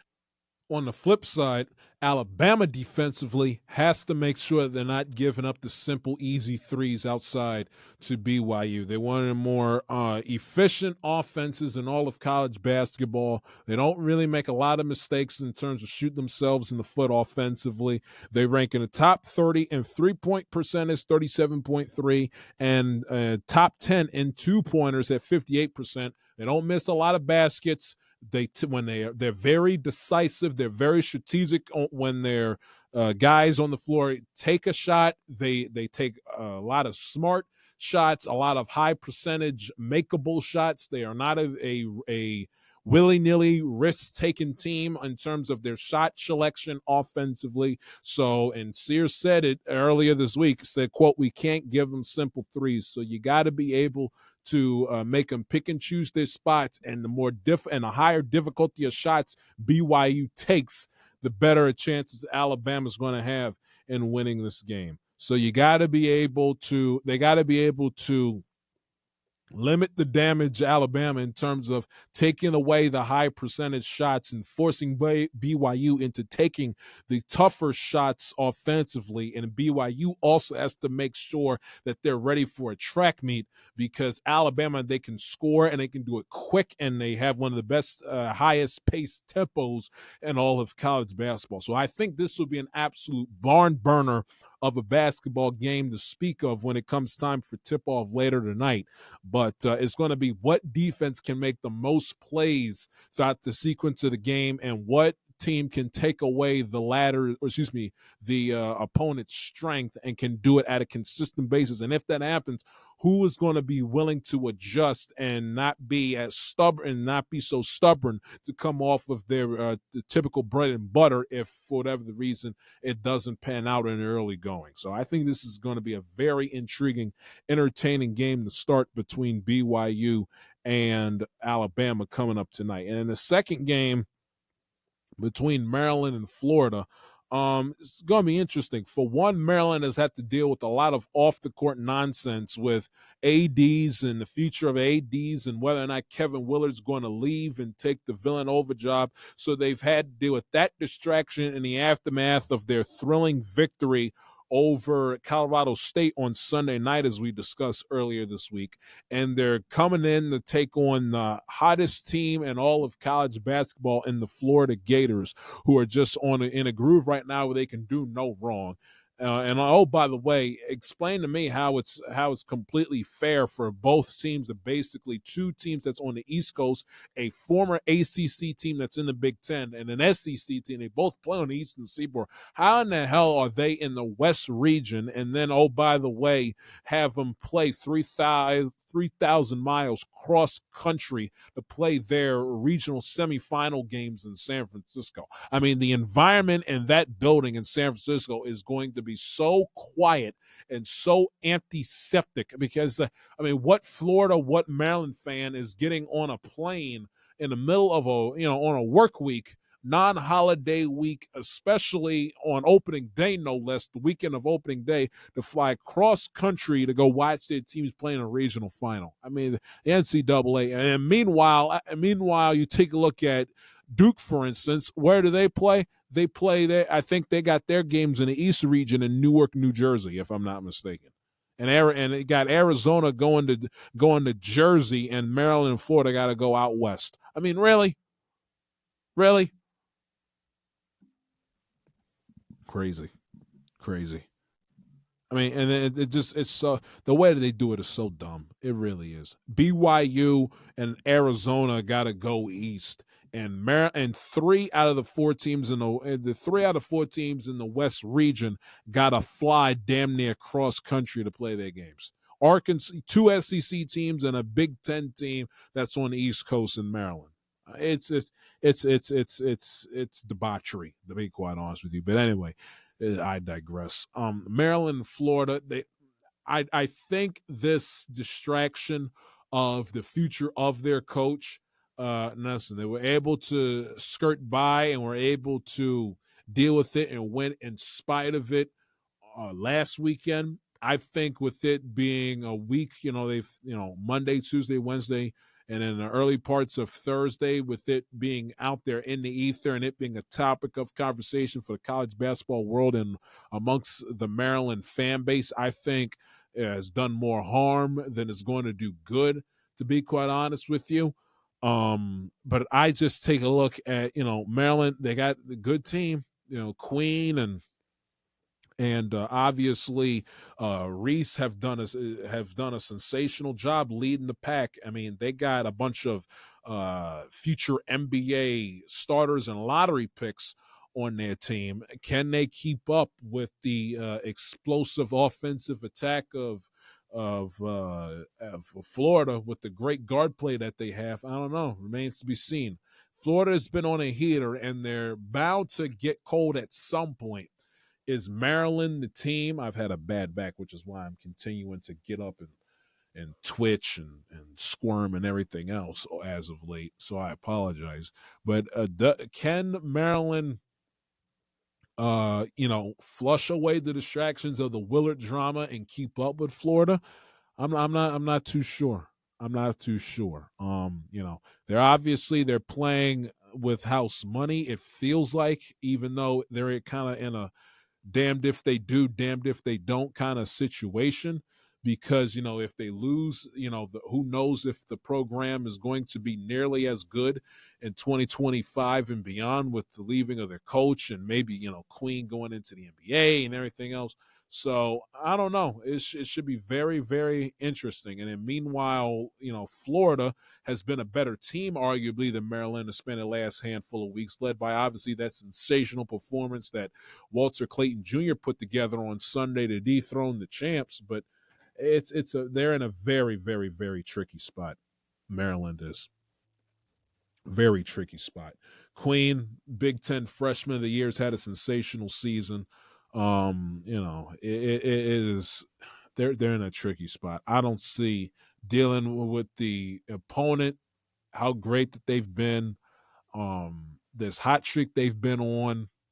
They were, albeit they showed tremendous great resolve in finding a way to win that game on Sunday night. They're very fortunate. Colorado State easily could be in this game. I just don't see how Maryland is going to conquer the on the court and off the court hurdles all in one fell swoop to beat the Florida Gators coming up tonight. I don't. If they win, I would be very, very surprised. Very surprised. I think this game now, Duke, they all they do is play in blowouts, but it would not surprise me if Florida ends up winning this game by 15, 20 points. Just because of the vibes on the Maryland side going in. I don't like it. I don't like the fact that they're in limbo in terms of, the AD and looking for the resources to go into the program in years past, and Willard's upset, with the future and the stability of he and the basketball program, and he, is looking to backdoor his way out to Villanova. The whole thing around Maryland just feels sketchy. After when everything should be sugar and spice and everything nice. They got both their women's and their men's basketball teams in the Sweet 16. They both teams coming off of some impressive, entertaining victories in the men's and women's side in the madness. And yet we're talking about Kevin Willard and him leaving to go take the Villanova job. The whole thing it reeks. It really, really, really, really reeks. So I like Florida to win, to be quite honest with you. I want to see Arizona make Duke sweat. We know how great Duke has been offensively. They've been just an absolute machine. On average, their ACC games throughout the course of this season, the conference tournaments have been blowouts. They've had laughers in the first two games to start their NCAA tournament run. I need to see Duke tested. I need to see. I know how good Florida is. They've played in white knucklers. I know how good Maryland is. They've been in white knucklers.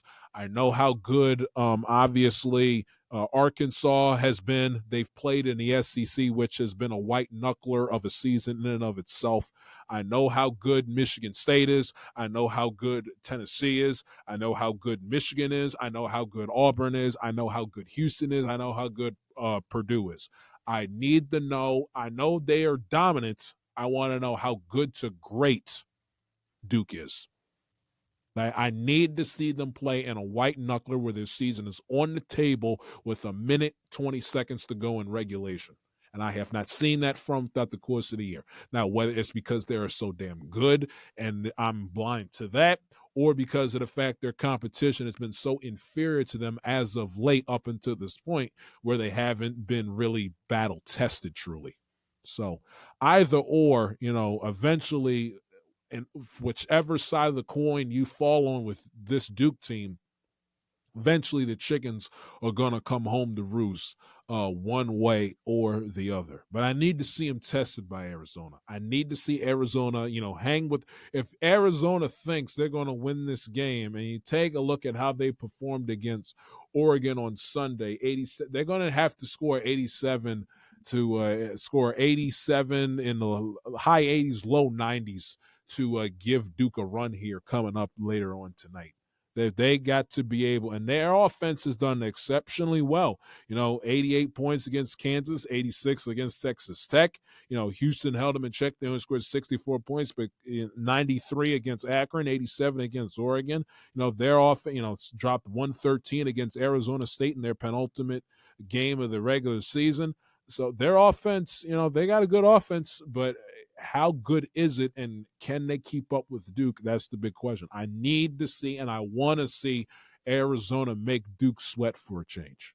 That there seems like all the big time teams in this tournament, even Florida, Florida has sweat, had to sweat, had to work. They couldn't make their free throws, put the game away when they should have in the closing minutes against UConn on Sunday. I've seen Florida have to sweat. I've seen Arkansas have to sweat. I've seen Auburn had to sweat. Not necessarily to start the tournament, but I've seen them sweat throughout the course of the they lost 4 out of 5 heading into the tournament when it began. I need to see the Duke Blue Devils tested. And that's what I'm looking for out of Arizona heading into the game tonight. And then the final game of the night, and then we'll get to Friday's games between Arkansas and Texas Tech. This is a very tricky game going in.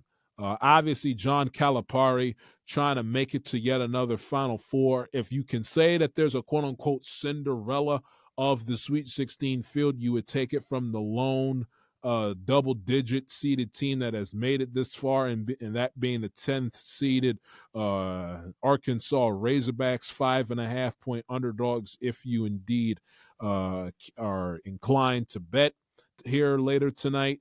So I think with this team with Arkansas, listen, got to be able to find a way to stop JT Toppin. He's led his team in scoring average in 18 points a game.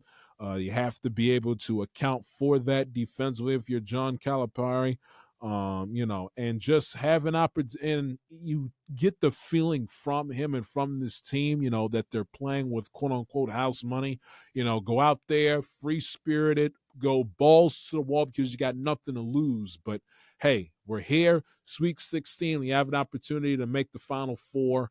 No one expected anything from us when this tournament began. Let's have an opportunity to wreck this tournament and to go out there and shock the world. So when you have a team that plays with that attitude, especially when they have a coach that's been there and done it before, such as Calipari, sometimes that's just the perfect recipe for a team like Arkansas to catch lightning in a bottle.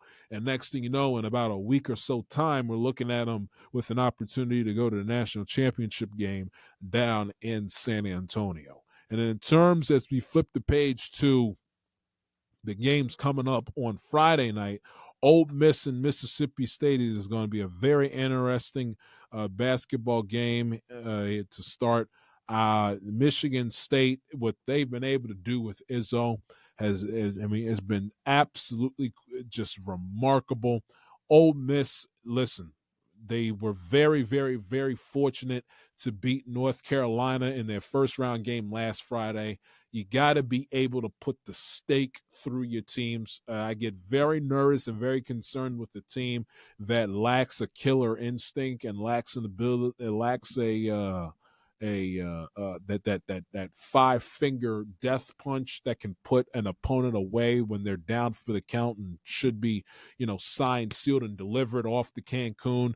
They cannot replicate the self-inflicted mistakes that we saw them make against North Carolina last week because Coach Izzo's been around too long. Too good of a coach is going to be able to take advantage. You're going to find yourself on a one-way ticket back to Oxford with your vacation plans for Cancun for the spring and off season.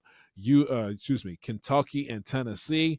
I think with Rick Barnes right now, it's now or never. Can you get to a Final Four?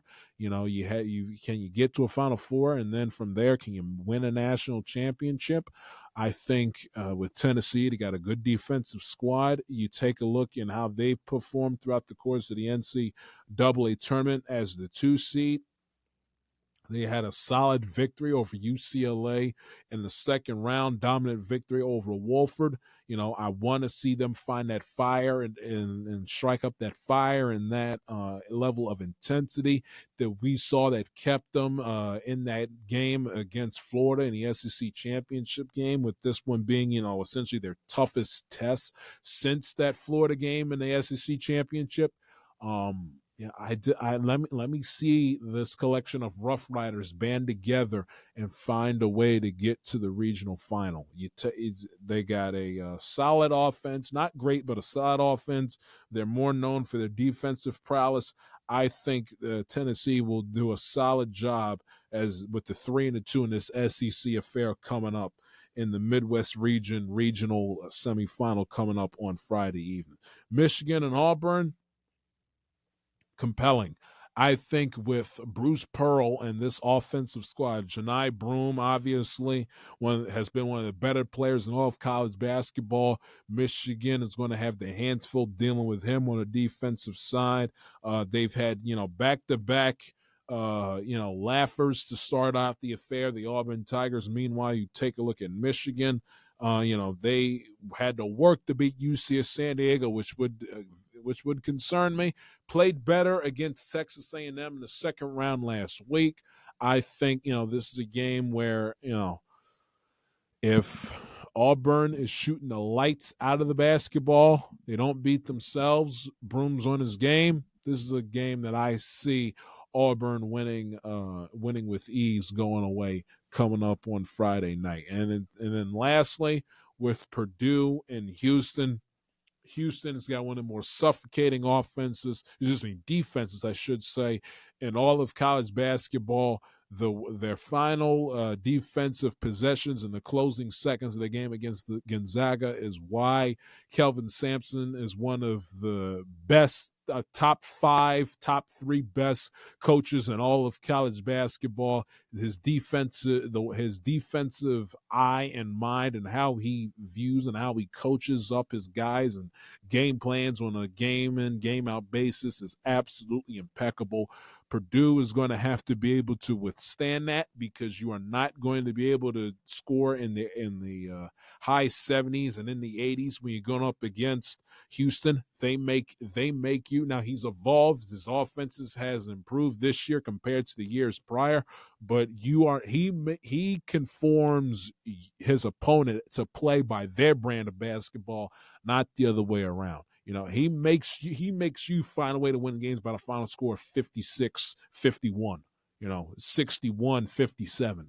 So can Purdue, they get into a white defensive battle, be able to adapt, make the necessary adjustments, and get hot late to pull away and to steal a game from, I think, a team that's destined to make the Final Four out of their region? But with Houston and Purdue, be very interesting. But Houston, currently, what are they? 8.5-point favorites. The 1 and the 4 seed. I think, and Purdue defensively, keep in mind as well, they are not as dominant, especially in the low post defensively this year, as they were in the previous year and previous seasons with Zach Edey, man in the post, the ginormous center, obviously now in the National Basketball Association. So laps in defenses as well. Houston's going to take advantage. They've improved a good amount offensively throughout the course of the year. But you got 8 intriguing games, Sweet 16 in the NBA.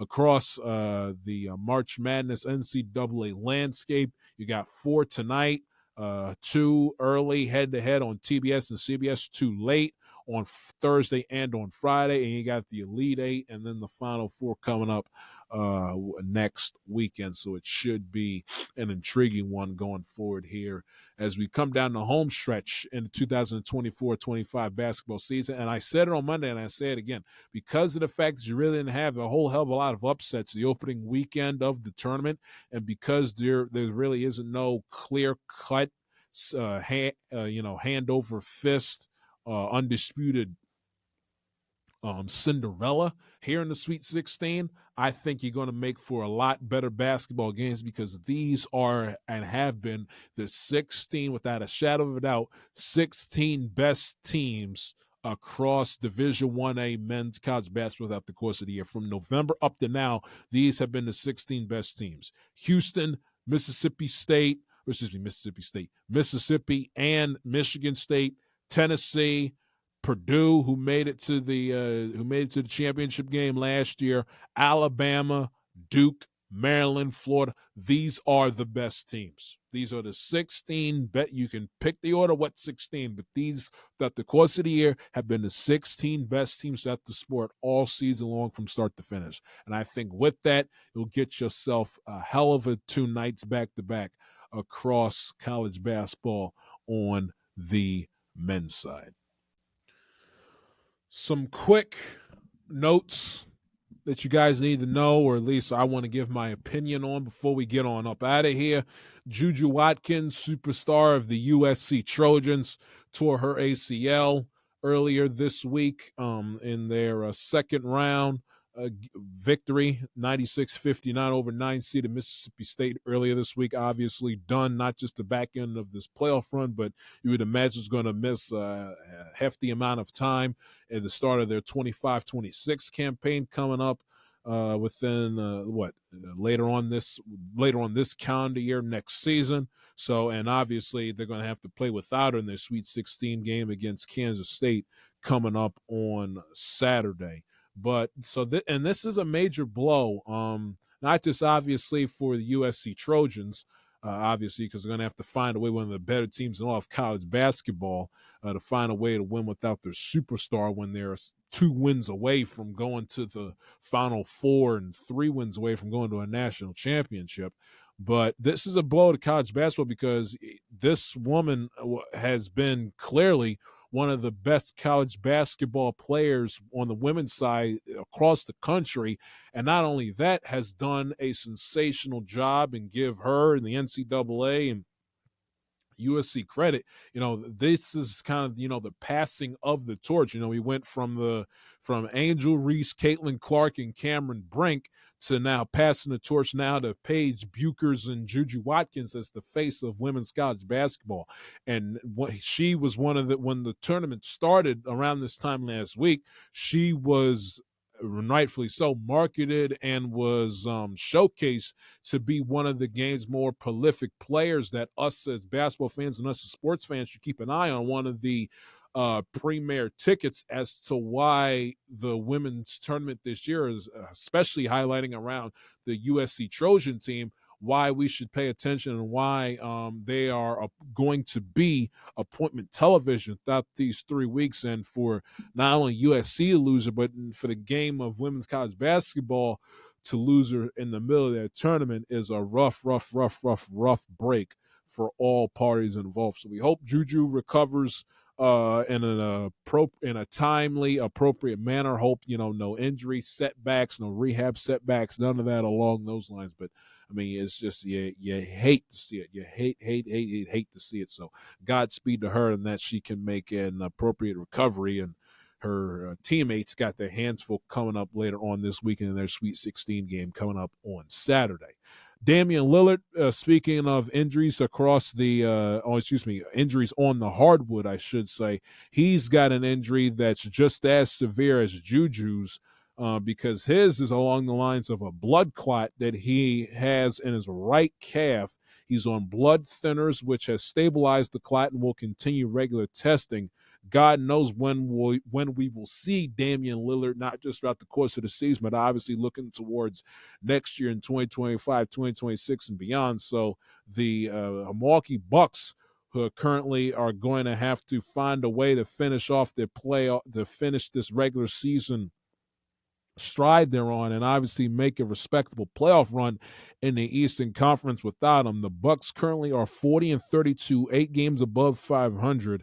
Obviously are not going to, they're 1.5 game back of the Pistons for the 5th seed in the East. And the 5th seed, if the postseason were to begin right now in the NBA, spoiler alert, it doesn't, would get Indiana, same deal. The Pacers in the first round playoff series. Meanwhile, the 6th seed, which is currently where the Bucks are, would get the Knicks, and the Knicks currently have lost 4 out of their last 7 games, and Milwaukee has dropped 6 of 10 and have lost back-to-back, and lost last night to the Nuggets by 10, 127-117, with Jokic putting up yet another impressive performance. So the tough times right now for the Milwaukee Bucks. Going to have to go the remainder of the season without John. I was about to call him Giannis. Giannis's partner in crime in Damian Lillard. Dame time in Milwaukee will have to sit and wait for the next foreseeable future in Wisconsin. And then lastly, Russell Wilson and famous Jameis or Giants. I mean, I don't know what essentially this means. I would be shocked if the Giants at this point, because they already got 3 quarterbacks on the depth chart, Tommy Cutlets, famous Jameis, and Mr. High Knees Russell Wilson, Broncos country, let's ride, all on their roster. And they go out there and they bring in, if it's Shador Sanders, the place is going to just be a complete shit show in East Rutherford, New Jersey. They bring in Cam Ward's not going to be any better, but you got 4 quarterbacks on your depth chart. One of them who's going to be the face of your franchise, you would think, if you draft one. And then you're going to have, obviously, I guess you would think Tommy DeVito is going to be the sacrificial lamb, hypothetically, but you paid Russell Wilson NFL starting quarterback money. And he's Russell Wilson, for crying out loud, not Jameis Winston, all due respect. So the Giants, it's very odd. Bringing them both in, it's a very, very weird, peculiar position. Very weird. Who they draft, I have absolutely no idea.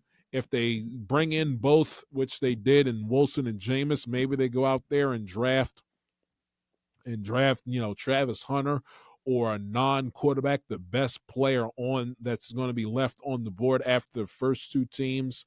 You would figure would pick a quarterback, and they pick the best non-QB left on the board, and they just roll with it that way and hope and cross their fingers that Russell Wilson, behind a bad offensive line with Malik Neighbors and Darius Slayton, for him outside, for those 2 guys on the outside, and for him to throw the football to, hope and pray for the best.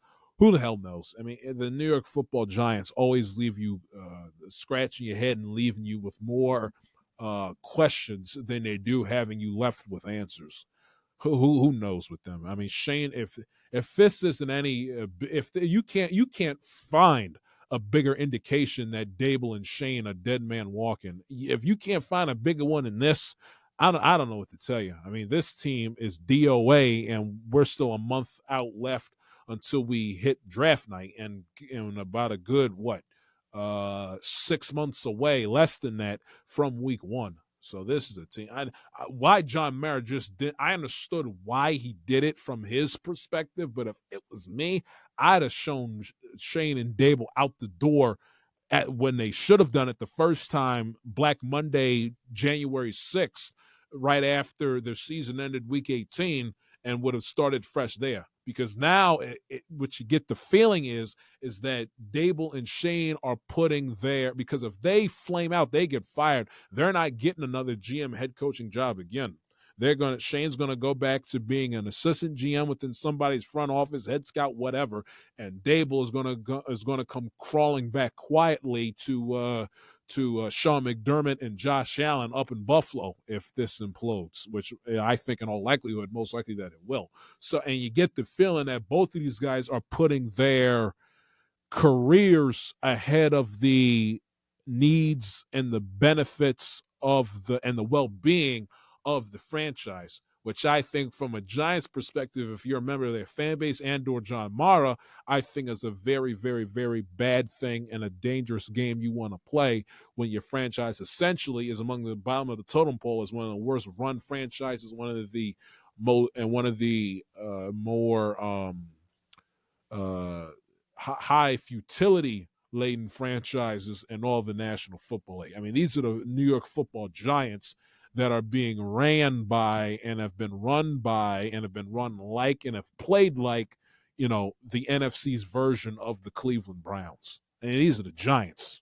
The Giants. And they are arguably in a worse position than the New York Jets. You can make that argument.